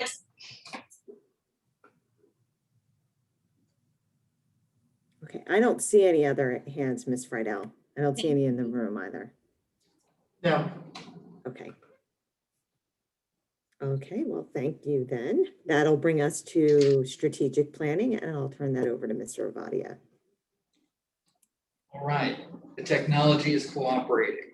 This could not possibly go as badly as the Ed Services Commission report I gave earlier. So on May 4th, strategic planning met in committee. It was a good evening. So as we went through the issues, a couple of items as we discussed really rose to the surface. The first is that the bond discussion that we outlined last meeting, that discussion, as you can see by tonight's agenda, will be taking place on May 25th. So the next time we come together as a full board and public, you know, that preparation for all us board members will pay off. So I'm prepared, and as before, you know, Mrs. Neary will be leading that discussion on the 25th. Okay. We talked about fair funding committee, and I guess as Mr. Stern talked about earlier, you know, some of the stuff that's going on as they kind of prepare to help the community understand and message out a bond for the future that is not yet really anything. But I think the assumption on fair funding is that there will be a bond rolled out. They'd like to support it. And we heard from administration that the discussions within that zone PTA committee are very positive. People are getting it. People think within the context of that discussion that's happening in the community that, you know, for instance, HVAC will be a big piece of perhaps what we eventually craft. Mr. Garrison, our architect of record, talked about that in April, on the April 20th date in the state of New Jersey, about $271 million worth of work was approved. HVAC was a lead character in a lot of what was approved. For instance, in Clifton, which was the largest of the approvals on that day, 78 million of the 168 million that went out for public vote had to do specifically with HVAC. Okay, so that was topic number one. Topic number two really had to do with setting the stage for, you know, as a committee, what do we expect when we have this full board discussion on May 25th? Every single person on this committee, and I'm sure Don Barton's spirit, was saying we really need to be aligned. We need 9 board members on this bus, or train if you prefer, or airplane, whatever it is. We need 9 board members aligned. I think rowing in the same direction was one of the things we heard. So there's a lot of transportation analogies going on. All that to say, alignment, critical, in public, clear. So there you are. We did talk about, so, you know, Mrs. Matlack had brought sort of that cautionary tale of the state taking about a year. The state has heard some of that feedback. They're bringing on some new employees. They're bringing 2 out of retirement. By the time we're ready to submit to the state, our feeling is that it won't be a year, but 6 to 7 months that it takes the state to kind of process our requests if we go forward to a bond. Now, another thing is a lot of these projects will be ones they've already reviewed, and that should also help with the timeline. So all this to say, a September 22 or December 22 bond referendum is still possible. But if it was aggressive before, not to say anything except it has to be super aggressive, because since I said it was aggressive the last time, you know, not a lot's happened on the board level, which is fine. I'm looking forward to May 25th. I just can't wait. So all this to say, it's super aggressive now, but nonetheless, these are still the 2 dates that we're discussing in committee. We talked about the May 17th town hall that was going to be about a facilities conversation. Consensus on the committee was don't have that town hall. Then the committee said, well, maybe there's some other topic to discuss at a May 17th town hall. The feeling unanimously was not really. Nothing that's going to be helpful to this discussion, because, you know, it's going to be 8 days until we have the discussion as the board. And so really this part is putting the cart before the horse. As we discussed, June 8th, on the We Return to Learn next presentation, the timing just doesn't work out. In that sense, the next time our committee expects to have one of our topics, at least in a town hall, would be in August or September of this coming year. And there was sort of consensus within the committee that could be okay. We do have committee of the whole traditionally, which is a good chance for kind of an open discussion on these topics. We did talk about opening up the near future committee meetings. So all these things, kind of like those things will help, but in terms of actually that two-way conversation with the public, we felt comfortable on in August or September next one.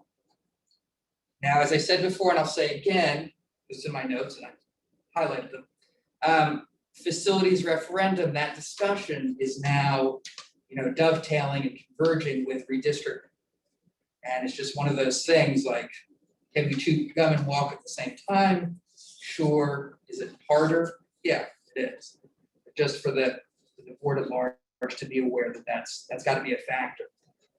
Bob Garrison told us very clearly, the longer we wait for a bond, the harder and more importantly, the more expensive it's going to be.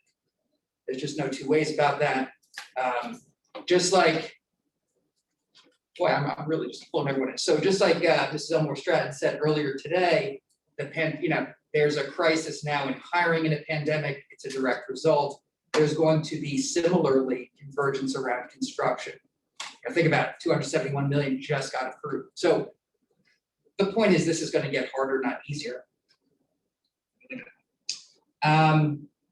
By the time we're teeing up the next referendum vote, it will be 4 years since the last one. As Dr. Malash reminded us, it will be 25 years since the last monies were approved in Cherry Hill. So we really do got to act. So the next, full board meeting will be really important. So May 25th, and Lori will lead that discussion. Feel free to reach out to her or me for anything. But it should be a quick discussion, but hopefully a really great one. So that was sort of what we discussed in committee, and I believe that's accurate. But I never know. So I will say, anyone on the committee feel like there's something to be added or something that I just didn't get quite right, perfectly possible. No, thank you, Mr. Avadia. I don't have anything else. Mrs. Matlack, Ms. Tong. Okay, thank you. Were there any questions from any of the other board members?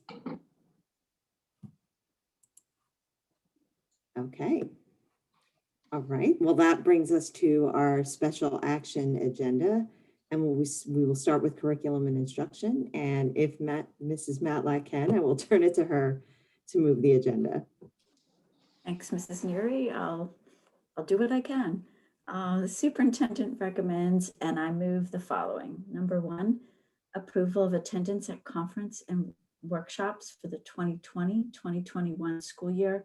2, approval of attendance at conference and workshops for the 2021-2022 school year. Do I have a second? Mrs. Stern, any questions? Seeing none, Mrs. Sugars. Okay, I have opened,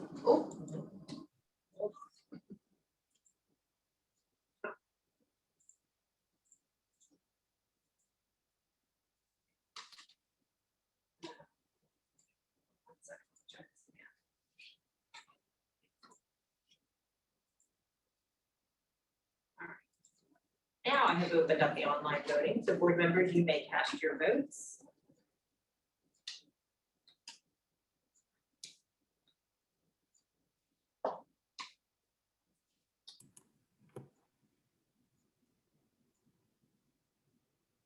And we have a unanimous yes vote. Okay, great, thank you. All right, that brings us to business and facilities, and I will hand it over to Mrs. Schultz to move that agenda. Thank you, Mrs. Neary. The superintendent recommends, and I move the following. Number 1, approval of bill list. Number 2, resolutions. Number 3, NJDOE project application and schematic plan for submissions for Hart, Johnson, Payne Elementary Schools and Rosa International Middle School partial roof replacements. Number 4, resolution for the award of bids. Number 5, resolution approving the submission of a grant application. And number 6, resolution for the award of transportation. Do I have a second? Mrs. Matlack, are there any questions? Seeing none. All right, board members, I have opened up the online voting. Mrs. Sugars, I need to abstain to Beata Home Health on the bill list, please. Okay. Thank you. Okay, great. That brings us to, sorry. Nope, sorry about that. I was moving. That's too okay. fast. Other than that, we have a unanimous yes vote. Great, thank you. Okay, so now that brings us to the human resources agenda, and I will also hand that to Mrs. Schultz to move. Thank you. The superintendent recommends, and I move the following. Number 1, termination of employment certificated. Number 2, termination of employment non-certificated. Number 3, appointment certificated. Number 4, appointments non-certificated. Number 5, other compensation certificated. Number 6, other compensation non-certificated. Number 7, contract renewals certificated, offer of employment.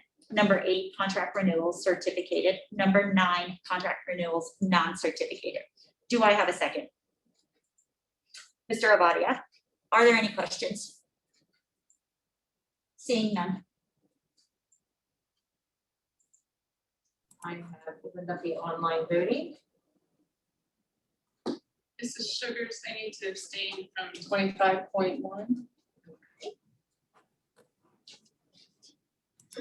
So should I just click yes for, You may kick yes, and I will note it here. thank you.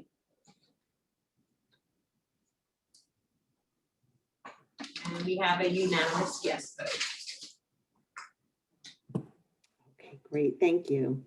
We don't have any items this evening to move for policy and legislation or strategic planning, so that'll bring us to new business. Did we have any items for new business?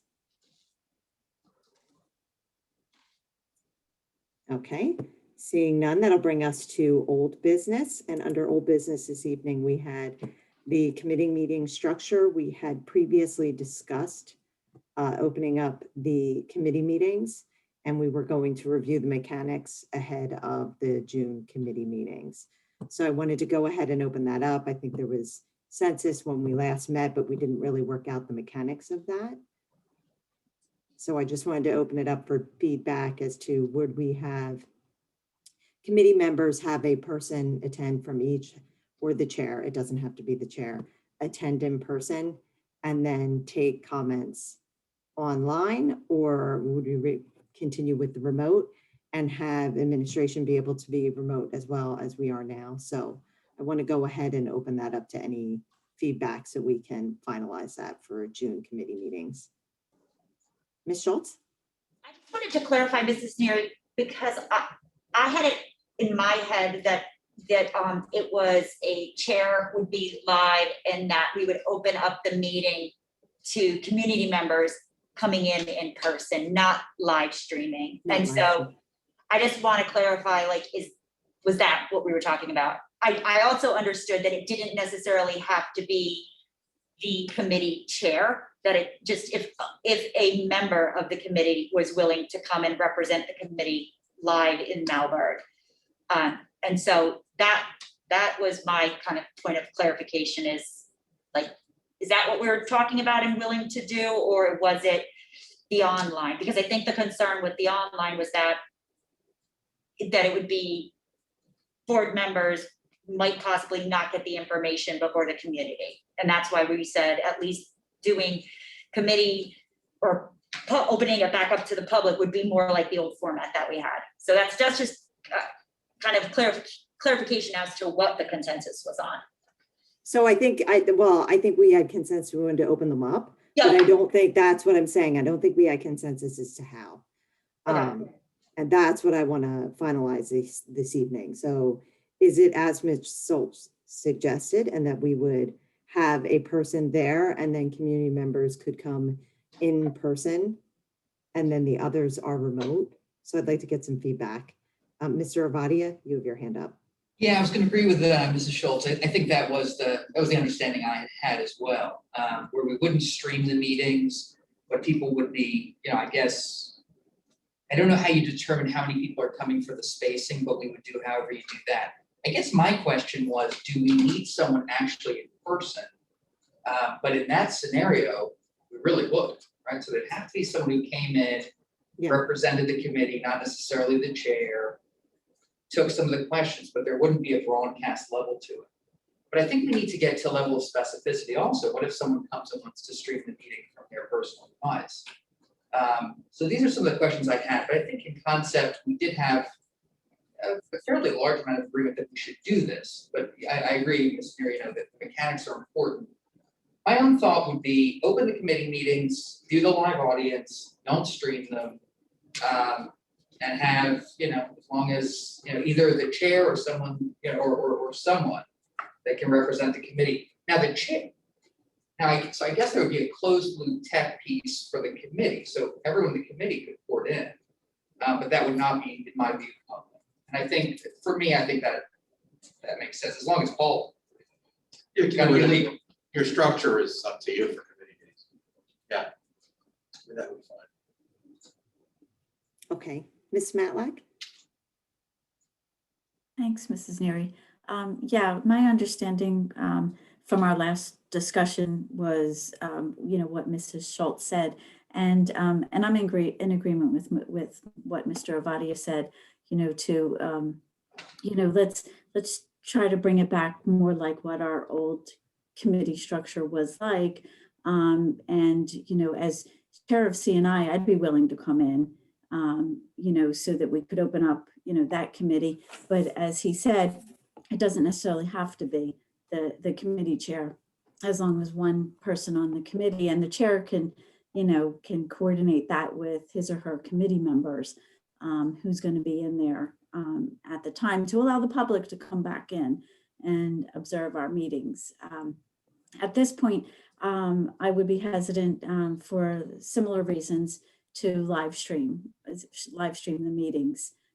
But I think that doing it this way would be a good start to allowing the public to come back in. Thank you. Thank you, Mrs. Matlack. Okay, I think we have Ms. Friedel Yes, and then so, Ms. Murillo.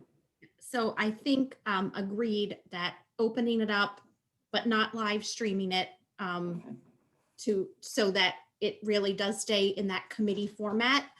But I have a process question, I guess, or a procedural question. So I know for the two committees that I'm on, P&L and BNF, that oftentimes we are in discussions up until the last minute of our allotted time. So, we end at 7 o'clock, and at 7 o'clock, the next committee is starting, and there's sometimes overlap either of board members who are sitting on the next committee or our administration who has to go from one meeting to the next. So if we are in discussion as a committee and we are getting close to the end time, do we have to stop our discussion to allow public comment? Or as this is the committee meeting, if we're in discussion and we run out of time, is there no comment, period? You're not required to take public comment at a committee meeting. Only at a regular board, at a board meeting. So if you don't have a quorum present, if it's not a notice meeting, public comment is not necessary. So if we're engaged in dialogue and it's going up until the last minute, right? There may not be an opportunity for public comment, but the public could email or do a public comment at the board work session, which would be the next meeting. Right, correct. Okay, thank you. So I guess really quickly, I'll turn to Ms. Arroyo before I lose that thought that ties into Ms. Friedel's. Can they decide in the meeting if they run up against time that they won't do comment at that time? Or do they need to state that in advance? If they need to run out of time, do they need to let people know that ahead of time? Or can they make the decision while they're in the middle of the meeting that they're not going to have time? You can make the decision then and there. Okay, I just wanted to make sure I was understanding that. Okay, I'm sorry, Ms. Arroyo. So okay, good, I'm muted. Sorry. So in the past, when we had committee meetings, they were open to the public, and we weren't, if the public wanted to post on conversations that happened, that happened, right? Like that would occur, like on social media, or have discussions. So what's like, they still would know before we do. So I don't see an issue like, I don't mind what you guys are talking about. I'm just saying I don't see too major of concern live streaming it. Live streaming those conversations. Like for me, I'm back to back on Monday for those meetings. So I'm not sure, like I get it, but I don't really, like, I'm just kind of not sure why that's like the biggest concern. I'm in full support on whatever everybody decides to do, but I'm just throwing out my thoughts. Can I speak? So for me, my concern is the possibility of a quorum. So if something were to glitch and there were more than 4 of the committee members that were somehow in that meeting, we then have a quorum, which changes the whole requirements of the meeting.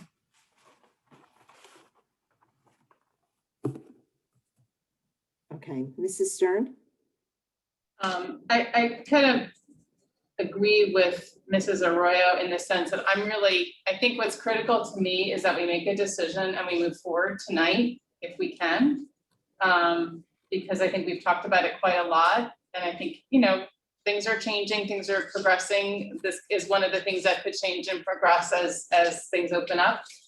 I think same thing with town hall. Town halls are not, I guess just to clarify with Paul, they don't constitute a quorum, but I guess they're public. I mean, because sometimes board members who are not attending the town hall as board members do attend as audience members. Yeah, you have to be careful, because if you do have a quorum of board members present, it does run a risk of a sunshine law violation, even though they may not be participating. Theoretically, if they're attending as members of the public and can't speak and can't participate, arguably that's okay. That's a gray area. So whenever you have, 5 or more board members electronically in a meeting, it starts to raise a question. They absolutely should not participate in it. There's no question about that. But their very presence might be found to be a problem. And is town hall? Well, town halls Is it public? are not really necessarily board business per se. Okay, They're more of a district community opportunity. okay, so there's So difference. it's not necessarily the definition of a meeting within the Open Public Meetings Act, whereas a committee meeting definitely could be if you had a quorum. Got it. So there's a little distinction there. Thank you for clarifying. Yeah, so I'm happy either way. I just hope that we are able to come to consensus tonight, whatever it is, and move forward with it next time. Thank you, Ms. Stern. Mr. Avadia? Yeah, thank you, Ms. Neary. So I think just 2 things. I think one, if assuming we go with our board traditions, it's got to be decided soon because we only have 1 meeting before committees of the whole, before the committees in theory restructure. So it is kind of a now or never to Ms. Stern's point. But I think the other thing to Mrs. Arroyo's point is, to my knowledge, we've never streamed committee meetings, not officially. No. The area that was gray is, I'm too tired, I think, tonight to be funny, so I'm not going to attempt it. But Thank you. you're so welcome. Thank you, Mr. Avadia. But I know you're going. okay, but we really have been lax in terms of like if a community member was streaming their device to wherever. We've been lax on that. So it's one of those things, like I don't necessarily feel strongly about it, but if we don't have an issue with this at board, then let's allow anyone who wants to do it. If we do have an issue, I personally don't have a particular horse in the race. My concern is just that it's equal, right? So if someone wants to do P&L and that's Ms. Friedell's committee and they want to do strategic or whatever, that like there's an equity to it, right? If you come with your device, you can stream, or if you come with your device, you can't stream. I just think it's, let's lay out the groundwork so everyone understands. So that's my own point. Mr. Green, can you just clarify? There's legal doctrine about people being permitted to film in public. In a public meeting, in a full meeting, the law provides for that. It's not that clear with committee meetings. But we've never made an issue. We've always felt. Never that stopped. Somebody wants to stream. I wouldn't even say it's lax so much as, we've just not raised an issue because you certainly can do it for a regular meeting, public meeting. So why not come in for a committee meeting? I think it would have raised more questions than if you tried to stop it, frankly. And then, how do you really stop it? So And I guess, just along those lines, I mean, I think about like we have, media that come to our meetings sometimes, and we've had media filming in some of our meetings. right. So, I mean, and I don't know. And it's clear at a public meeting, they have a right. They have a right to, okay, so it's It's just. not a quite as question clear of- for a committee meeting, but we always feel, why treat that differently in that sense? That's the precedent so far. Right. Ms. Arroyo? I didn't mean the streaming part. I meant that they were open to the public to attend. That's what I meant. So I understand, I know we didn't stream before, that this is all new.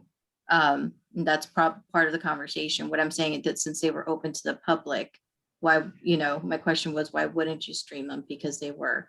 But if we're going to open it to public attending, then I don't see any reason why all the committee members wouldn't attend those meetings. And then, right, so you're going to open it to the public, we all might as well just start attending the meetings in person, in a bigger space.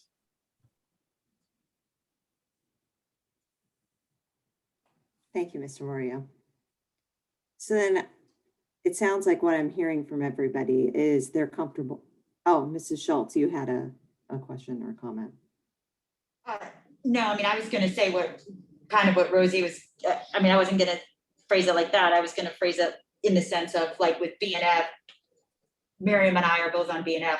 I don't want to put words in your mouth, but we're both here. So I'd assume we would both show up to the committee meeting, and that I wouldn't assume that would be an issue either. So, if multiple committee members want to attend, then I would think that would be well within our purview to show up to committee meetings too. Yeah, as long as you don't have a quorum, it's just a committee. Correct. It was just committee members, then whatever committee members want to show up and attend live, have that option. And then I was just gonna say, Paul, I don't know that we're still in COVID, so people have to feel safe. So it still comes down to personal choice if people want to attend in person or attend virtually. So I think that's an individual choice of if people are willing to come in or not come in.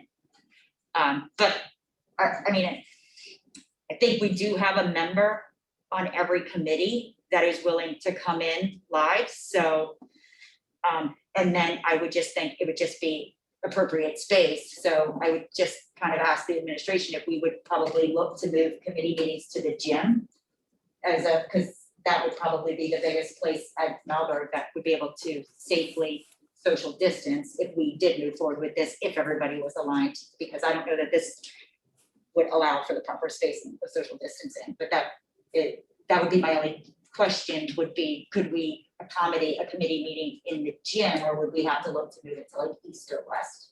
That's just my only other question is, could we accommodate it here in the gym, at the committee meeting? I believe we could space wise. But it's, we'd have to find out specifically how many people, what's the capacity number that we could limit. Yeah. You could also start here, and And then then- you have a big crowd. Move to the gym. Well, my expectations are high, we're gonna have a good turnout. We're gonna start to the gym and move to east, You're right in the auditorium. yeah. We're going to the boardroom all together. Yeah, I'm just okay. thinking about classrooms. This is definitely bigger than most. I'm thinking of like high school classrooms and, well, Yeah. I guess we have low attendance of Yeah. more lower attendance at high school level, but like, there's a lot of probably, Okay. so, or middle school thing. Yeah, This is a little less than a classroom and a half. That's So a right. So traditional classroom and a half. So probably, I don't know, just really rough, I'm thinking like 20 extra. I don't know, I don't want to speak out of turn in terms of the requirements of the state, but I mean, I at every committee meeting I've ever been to, as an audience member, I don't know that there was ever more than 10 or 15, right? People, I mean, and there might be more now, but change. So I think everybody is aligned then. We'll move for June committee meetings, can be in person for those that want to attend. We can explore moving it to the gym, and then the public can attend those meetings in person. I think we'll quickly take a show of hands that are in agreement for that for the June meeting.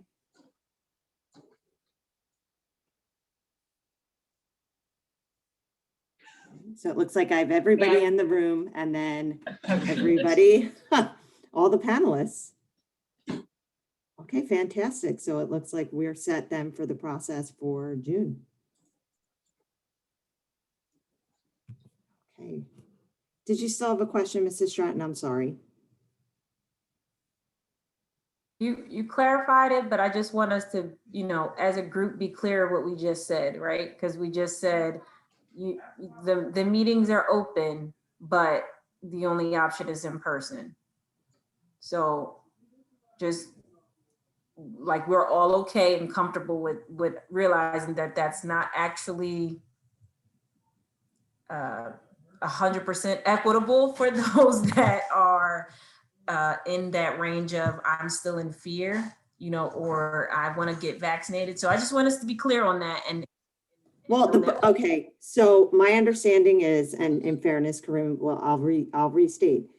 The board members, as Ms. Schultz had said, those who would like to attend in person on the committees can attend.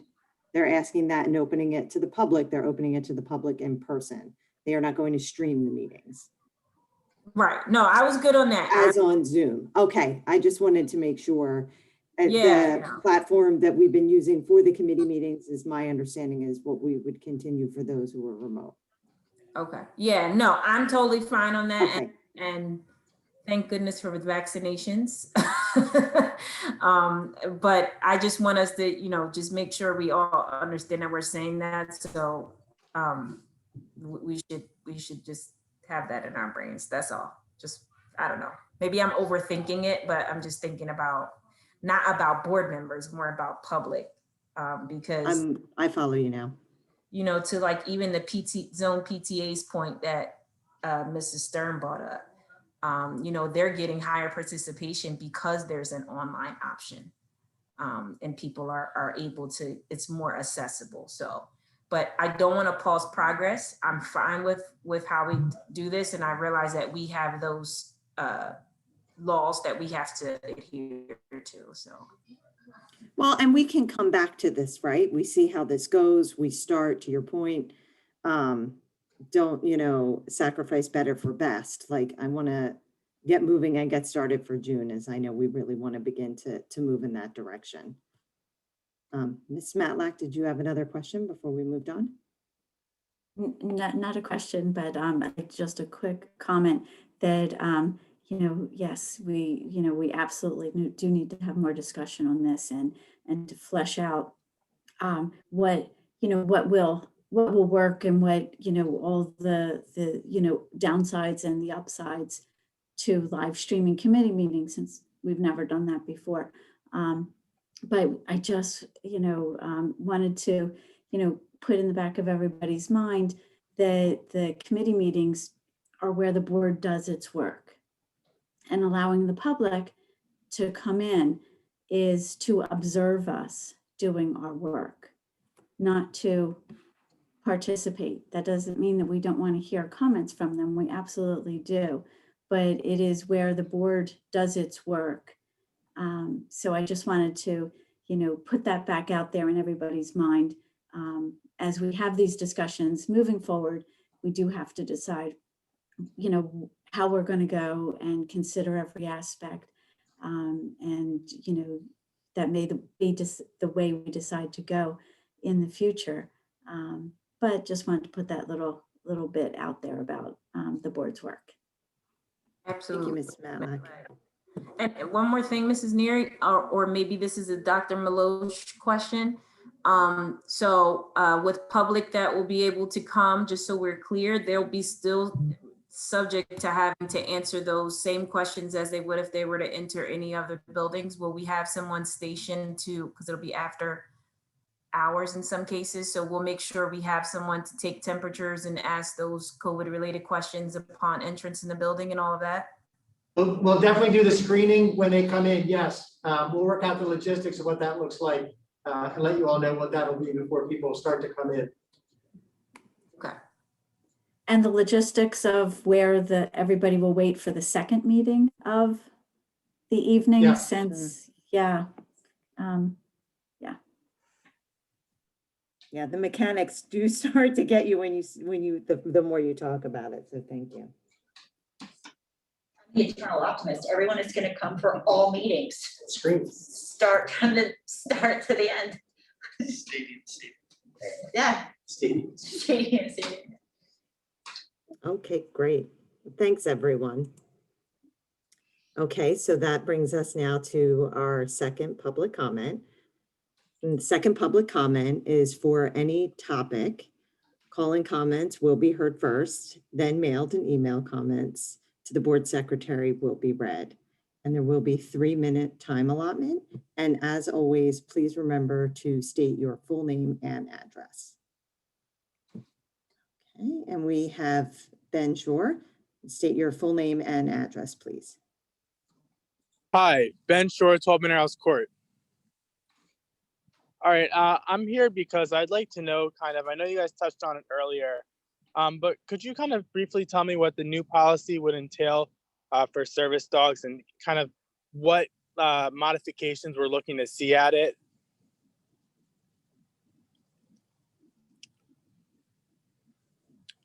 I mean, maybe one members of the policy committee, Ms. Friedel, you lead the committee. Could you offer any comment on that? Mr. Shore, they will be discussing that in P&L next month, as Ms. Friedel noted. Did you have a comment as well?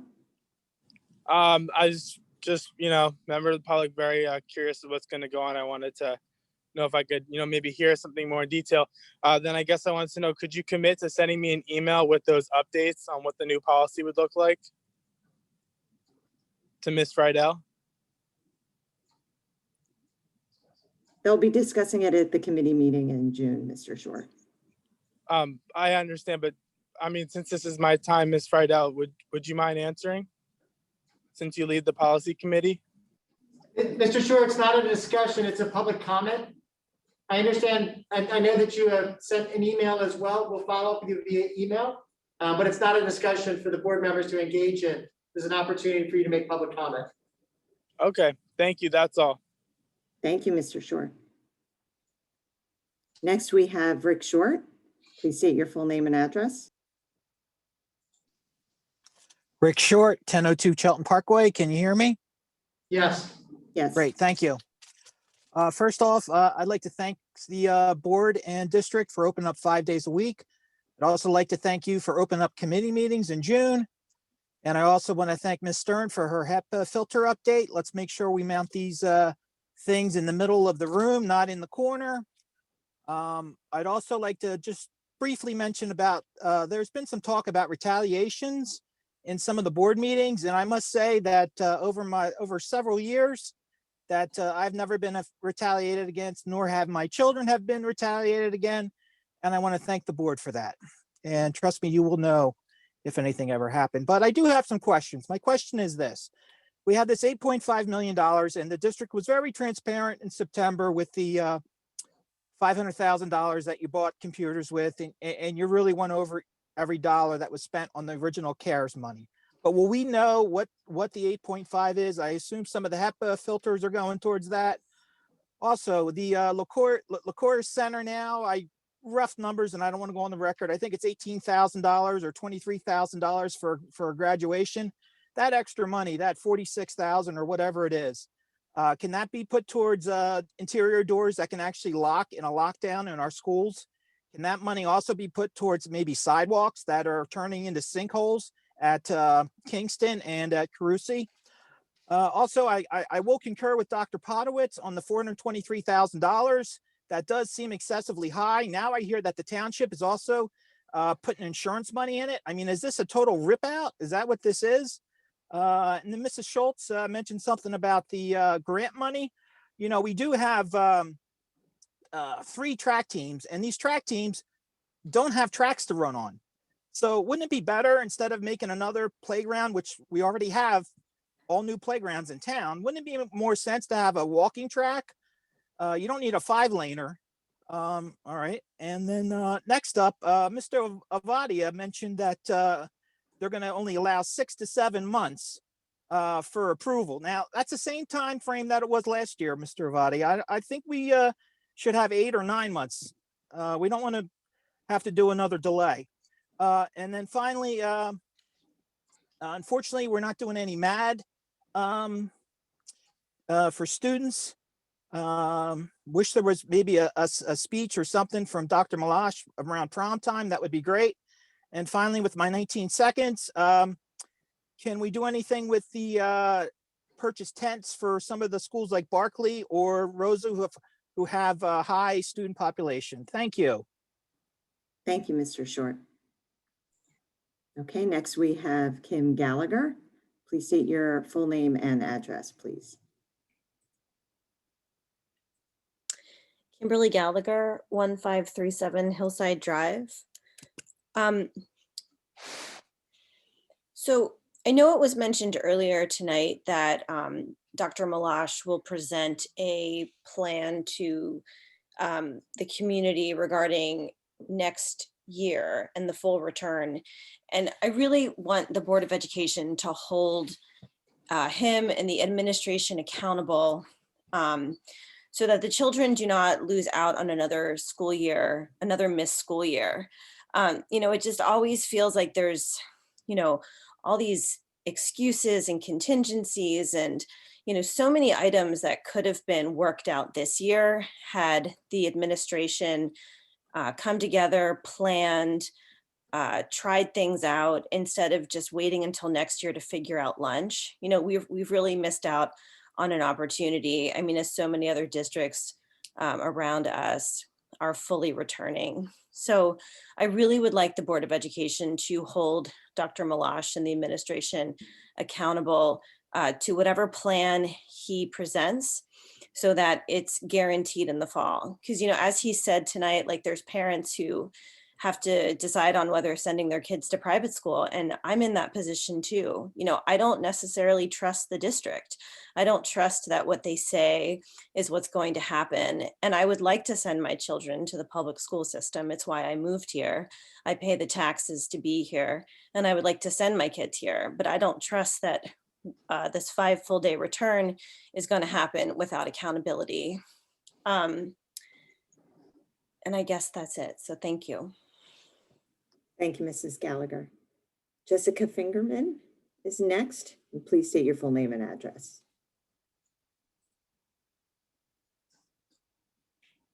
Hello, Jessica Fingerman, 1764 Morris Drive.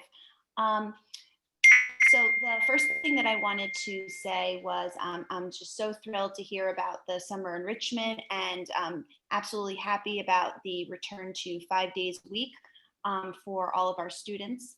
I'm also very encouraged to hear about the installation of HEPA filters throughout the schools, including in the administrative areas. The one thing that I also wanted to comment on was that in the previous bond, there were some Board of Education members who were vocal in their opposition to it. And I think, you know, hindsight is 20/20, and a lot of the updates that would have been implemented back in 2018 would have been absolutely beneficial for our students and staff, given the pandemic in relation to updated HVAC, updated windows, and things like that. Moving forward into this new bond referendum and whatever iteration it will be, I want the Board of Education to think about how they can engage the public and help them to be informed about all of the very necessary repairs and replacements, if need be, that need to happen, and you know how to balance the previous opposition to the current, the current need. And that's it. Thank you so much for all of your time and for listening to me, and have a great night. Thank you, Mrs. Fingerman. Okay, next we have Christina Musso. Please state your full name and address. Hi, it's Christina Musso, 11 Scattergood Road. Just to go back to the comment you guys are talking about, the committee meetings, I understand that those are working sessions. Maybe something you guys can think about is live streaming and maybe not taking public comments. I understand that maybe in the past that was the area for public comments, but maybe it's observatory and then send comments or questions afterwards.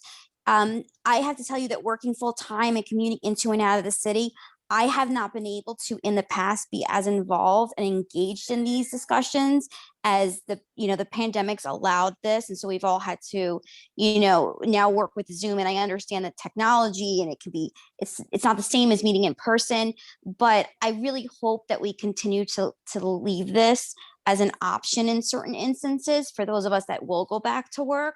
This is really easy for me because it's either I go home and I eat dinner with the kids and help them with their homework and put them to bed, or do I go sit at a meeting for 3 hours and possibly, not even get a comment in or not get something resolved. So I would just ask that in the back of your minds when you're making decisions about going forward, if we could really utilize the streaming, even if it means that we can't comment, I would like that, just so that we're informed. So I'd appreciate that. And when you're making decisions going forward, thank you.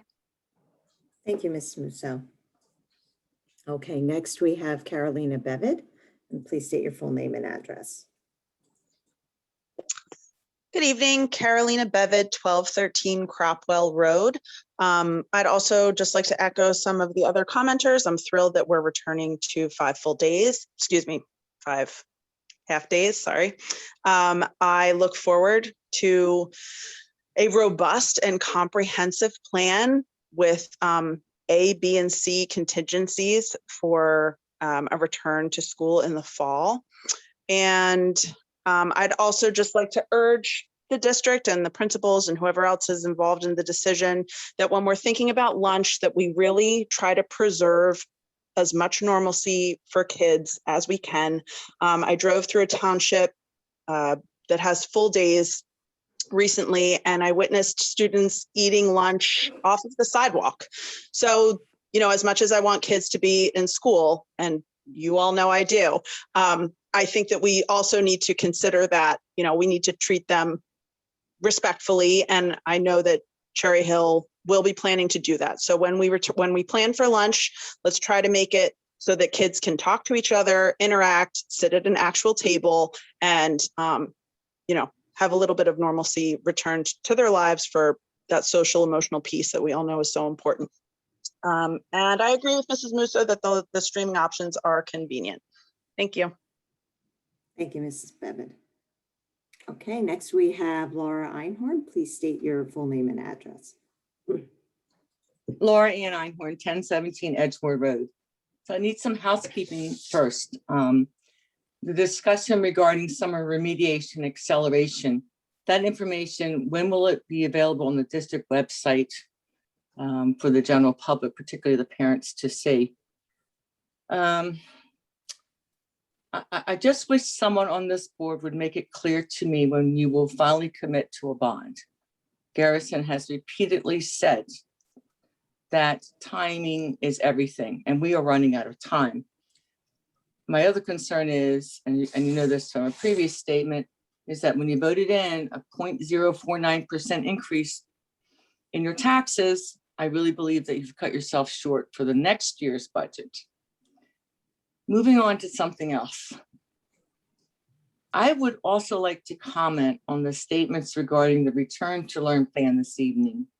I personally have never ever seen so much negative, degrading, and absolutely malicious commenting at the public board meetings and on social media about the work that the members of this committee administration have done for over a year. How disappointing that this negativity has overshadowed the work that has been done and will continue to be done.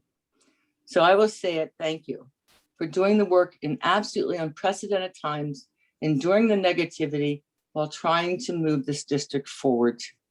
The last unprecedented time I saw was right after 9/11.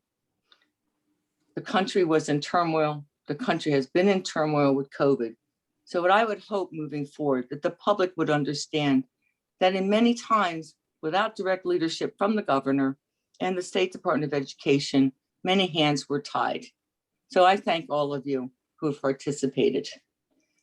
And the other thing I'd like to mention is, thank you very much for also, I would like to note that there only, to my knowledge, have been 3 cases of COVID in our classrooms from the very beginning of the reopening of our public schools. Kudos to all of you. Thank you. Thank you, Ms. Einhorn. Next, we have Jamie Goodwin. please state your full name and address. I'm sorry to lose my voice. Jamie Goodwin, 112 Mansfield Boulevard. I just wanted to briefly comment on a couple things. I know as we're going into the new school year and thinking about schooling and what it'll look like, something that I kind of ties into a lot of the conversation around the committee meetings and something that I've just personally shared is not missing the moment that COVID-19 has actually been in terms of what online has meant to a lot of community members, not missing the moment of like, there were so many things that we did before, but honestly weren't equitable, right? We saw that there were so many communities that are being fed that weren't on the free and reduced lunch, but it seems like that was something that was needed. I even think about how much people have been involved. For me personally, getting involved, like a lot of people have been able to get involved with what's going on in the public. And if we miss that because we did it a certain way before, I think it would be sad because we had an opportunity to see different kinds of ways of interacting and being a community. So I agree with the streaming. I don't know if there's other ways to make it so that, you know, there's not a quorum or whatever, but I do want to make sure we don't forget that just because we did it a certain way, doesn't at all mean it was good or the way that we should continue to do that. I think that's true when we think about schooling, even moving forward. I know that a lot of families, you know, may want it to go back to normal, but not to miss why have so many families, you know, is it just safety that chosen to be at remote learning? Are there ways in which kids didn't enjoy school? Are there ways in which they did? Like, are we making sure that we always keep an eye towards equity and not using it as just, oh, it's all terrible, but there are some ways in which people have actually had access more than they did before. So I just think that's really important because I think that we actually did miss a lot of moments where we could have done something creative, but because it sort of felt like, oh, well, we did grading this way or we did this other thing, we sort of missed that. And we don't have to miss it again. The other thing I'll just quickly share is around Estelle Malberg. I had an opportunity to speak with someone who really shared a lot of that history with me that I didn't have. And I will say, like, I think it would be sad to kind of just plaster her name on another building without really taking care of like why it was so important for so many special education families, feeling like it was pushed aside when there wasn't really any context for why we chose this administration building. It seemed sort of out of the blue. And there were so many other opportunities that we had instead of pitting two great people together. So if there are ways to have a, you know, a scholarship or some way to honor these communities who are often considered second class or, you know, an additional thing that we'll worry about later. So I just think that's really important to consider as a board, you know, community and just in general. So thank you so much. Thank you, Ms. Goodwin. Okay, next we have Mel B. Please state your full name and address. Melissa Bush, 420 Lavender Hill Drive. First, does the district plan to survey parents to better understand why they chose in-person or remote for the children this school year? If not, why not? The district assumes that the students are not returning due to a fear of exposure to COVID-19.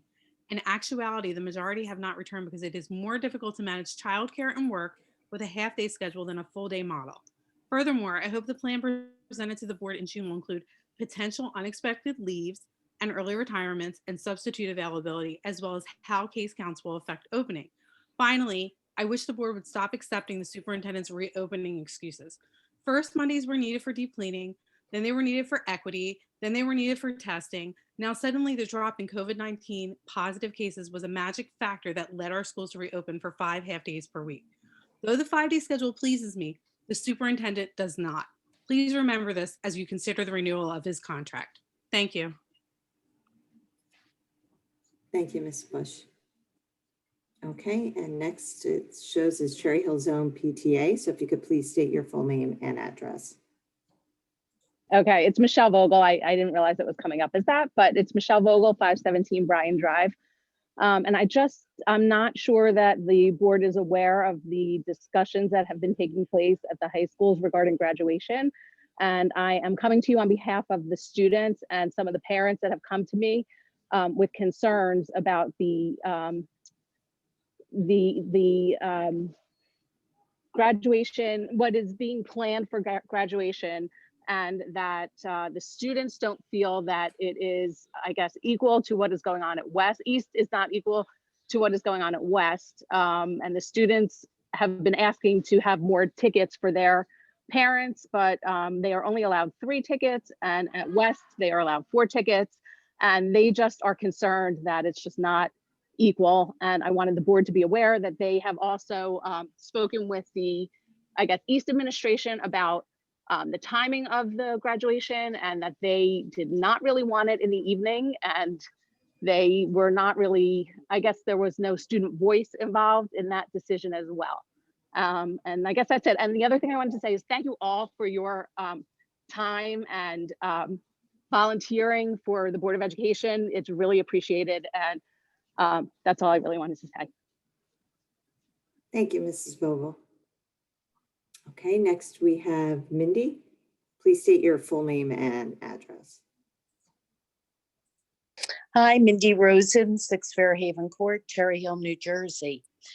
I will say Jamie Goodwin said just about everything I wanted to say, and so eloquently. So I thank her for being such a strong voice in our community. I did want to ask a question about if modifications were discussed concerning the 3 new mandated classes, because when the board voted on the mandated class, Mrs. Friedel asked about what modifications would be done for students with special needs, and Dr. Mahan said that it would be addressed, and so I'm wondering if that was addressed yet.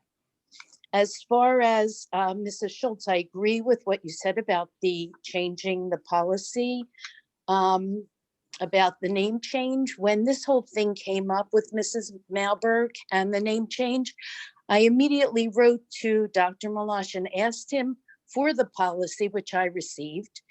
And the policy was clear. And as far as how it happened, the administration proposed it. And I know that it was discussed a lot. I know you got 11 emails from me. And I know that you probably had a lot of discussion within the board. I actually put in an Oprah request for the emails about this discussion. So I guess I will have more insight about that soon. But I'm curious about what you would have done differently, because you were given so much information by me and by others about Mrs. Malberg and her importance to the special needs community. And clearly, so I just want to know, what would you have done different that you're changing a policy? And I also would think that you should have community involvement before you just rename another building. Also, Mrs. Stratton brought up the Disability Day, which we used to do in the past, where the administration and board members went into schools, some in wheelchairs, some with glasses. And so I think that would be a great thing to do again. And real quickly, the opening of meetings, Mrs. Stern used to tape them and put them out, the committee meetings. And I think for transparency, you should be doing that again. So I only have 12 seconds left. So thanks so much. Bye. Thank you, Mrs. Rosen. Okay, do we have any written submissions, Mrs. Sugars? Yes, we do. The first one is from Michael J. Denon. He's a Cherry Hill resident, and his 3 kids normally attend Russell Night. After the rug got swept out from us in September, we had to struggle through some remote attempted learning. This was not working for my 3rd and 4th graders, and we had to make a difficult but correct decision to move them to private Catholic school. They had to start a month into school and knew no one. They acclimated and ended up thriving. Our little guy 1st grader did not have room for, so he went to a pod and stayed at Russell Night virtual, now finally back in partial days. The older 2 kids have been able to go to school all day, every day at private school. They use all safety measures, and virus-wise, it has been just fine. They eat in school and have a regular day. We are now at a crossroads. Do we move the kids back to Cherry Hill schools? Do we move the little one to private? We are very concerned that there is no plan in place to have kids back full-time, including lunch. Both my wife and I work and have had to spend thousands of unreimbursed dollars in pods in private school.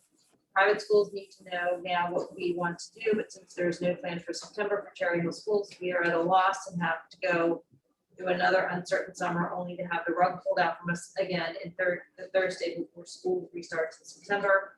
So I respectfully request a plan, a hard plan that will be followed and is centered on having all kids back full-time in school. I can help in whatever way you would like. Please tell us what the plan is and let us see and let us know it will be followed. Next one is from Marcus Zabrauer. I am requesting comment for what the comprehensive plan for education of our children next year. My son is currently a 7th grader at Rosa. The current half day of education has caused all of the children to be behind their peers at other schools. Our children need to have full day education. Please let the public know what the plan is. Next comment is from Jody Gilman. We've been kept in the dark over every matter so far, and it is unacceptable. There will be no more hiding behind talking points and opacity. As a taxpayer and a constituent of this township, I demand to see an inclusive plan from Dr. Malash outlining what is being done now to get our children back in school full days, full time for the upcoming school year. This transparent plan needs to be presented to his constituents no later than July 1st.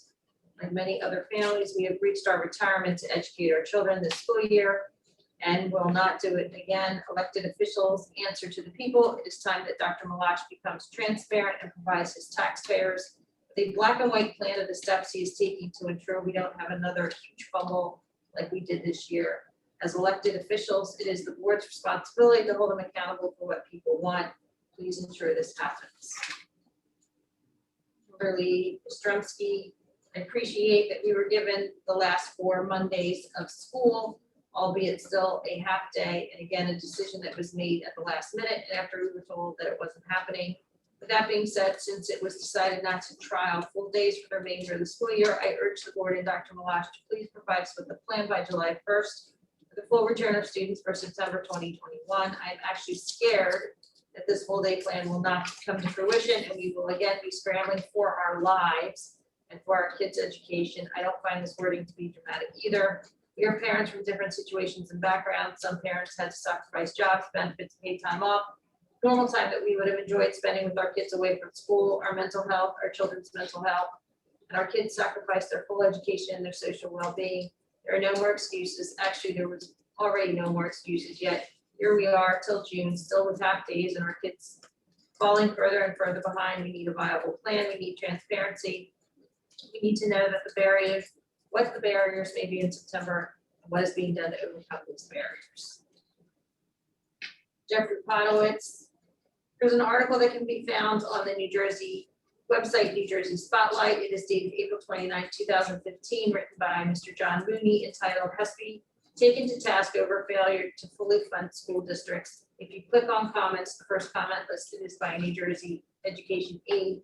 In the article, State Education Commissioner Hespy is quoted as saying that formula is underfunded to make ends meet. The districts are not being underfunded fairly. The fully funded numbers that were based on the capping is SFRA, equalization aid.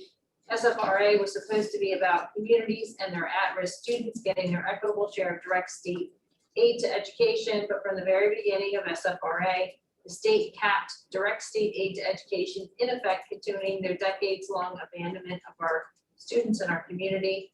Note the link from the article. Had our aid, if fully funded, at approximately 16 million. That was the amount quoted in the press by state leadership. We were not even receiving that. Note also, according to graphs now found on the Education Law Center's website, in 2013, our required or uncapped aid should have totaled 37.2 million. Instead, we got 12.7 million. In 2014, our required or uncapped aid should have totaled 44.3 million. Instead, we received the same 12.7 million in direct state aid. So by state's leadership calculations, we are being underfunded by a total of approximately 8 million over a 2-year period, when we are in fact underfunded by approximately 56 million over that 2-year period, according to required or uncapped aid calculations. We can thank New Jersey Education Aid for making the uncapped direct state aid to education numbers more accessible to the general public. Please read his comments on the article.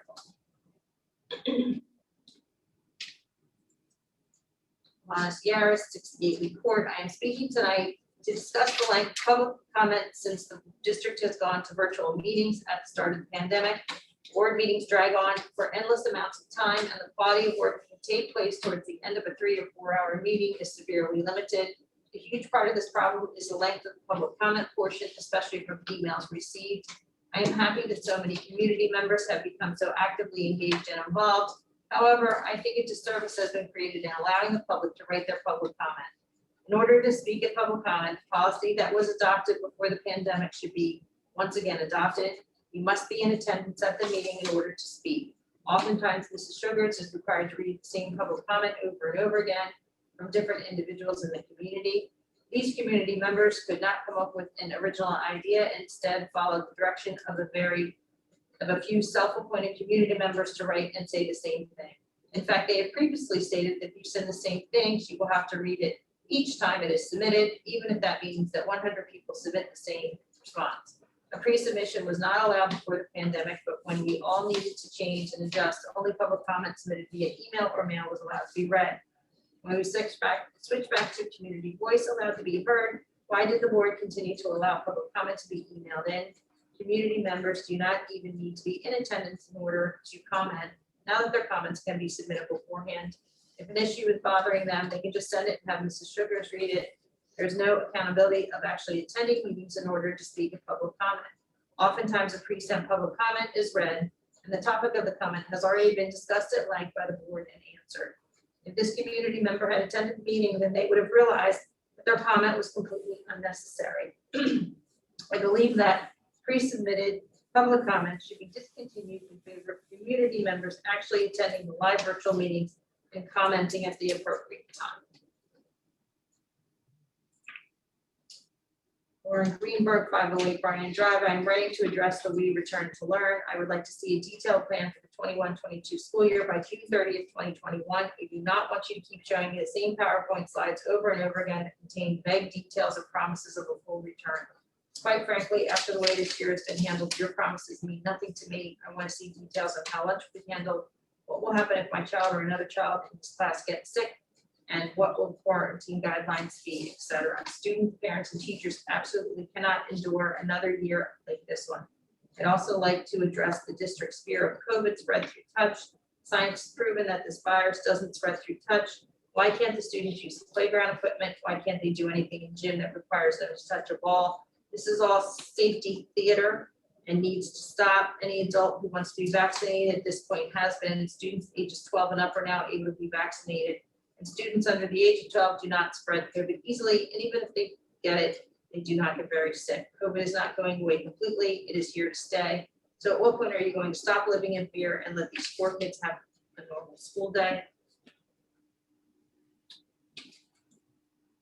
Debbie Donzelli Dolch, my husband and I would like to thank the teachers for all their hard work this year. Both of our children are incredibly grateful for all of their teachers. We are extremely happy that our children will have an opportunity for in-person learning for 5 half days this year. We wish it was 5 full in-person days. Cherry Hill prides itself on its school system, but yet we cannot give our children the opportunity to attend 5 full days this year like our neighboring schools of Medford and Mount Laurel. Our children have a right to this as well. This should have been our end goal for this school year. You had over a year to figure this out, come up with a plan to make it happen. There are so many reasons why children need and deserve full in-person learning.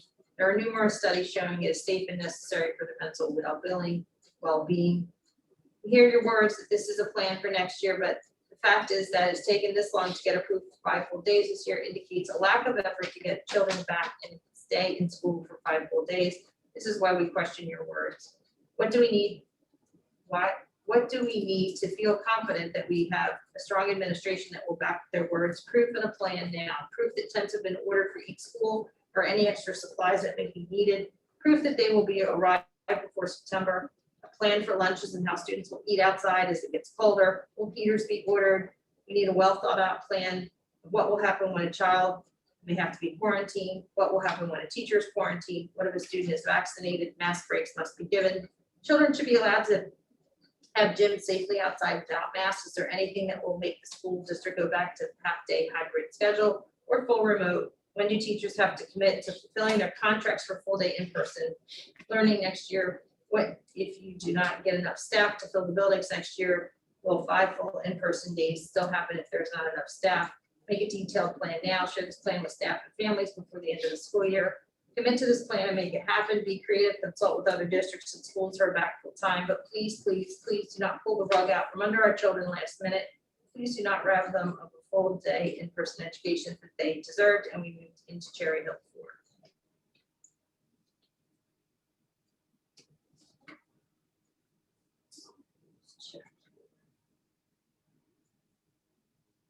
Mrs. Gallagher already called in and made her comment, so that is the end of my written comments. Okay, thank you, Mrs. Sugars. Dr. Malash, did you have any items you wanted to address? I do. Thank you, Mrs. Neary.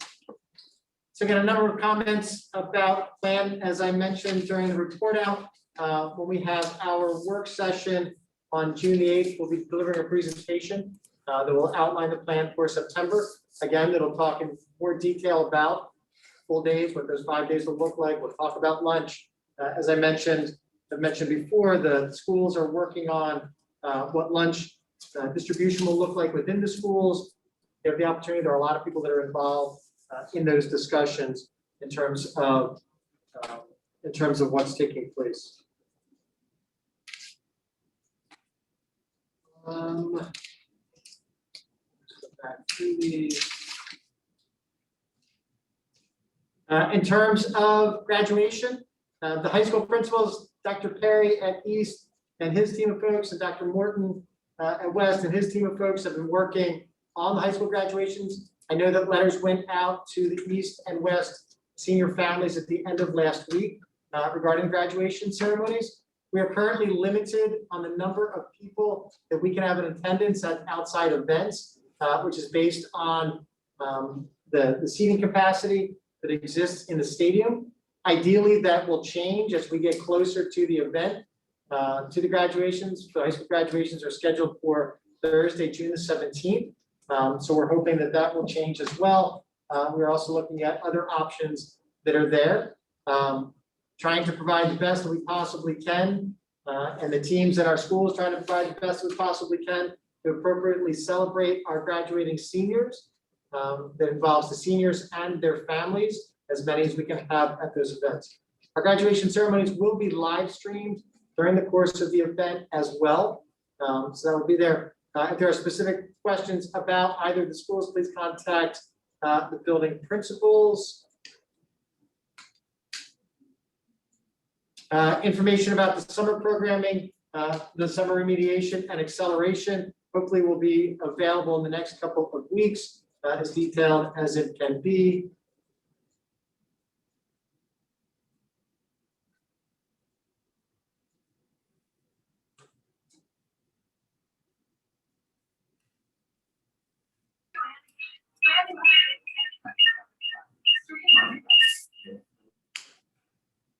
I think that is, that's it. I think that's it.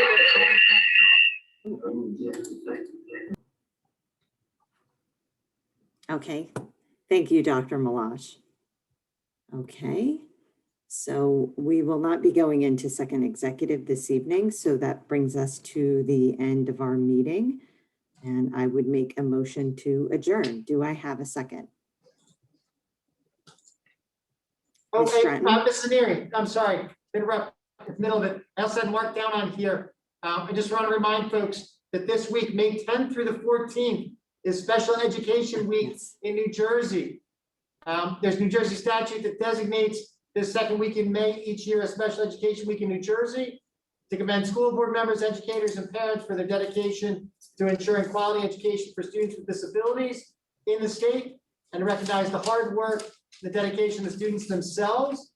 We are incredibly grateful as a school district to all of our families and staff in Cherry Hill who put our kids first every day, and for dedicated staff members, certificated, non-certificated, and support, and family members who have made it happen for these kids on a daily basis. And again, as I said, most importantly, to focus on the students and what the students do day in and day out. So I apologize. No problem. Thank you, Dr. Malash. Okay, so I make a motion to adjourn. Do I have a second? Ms. Friedel. All in favor? Okay, great. Thank you. Have a good evening. Night, everyone. Right. Right.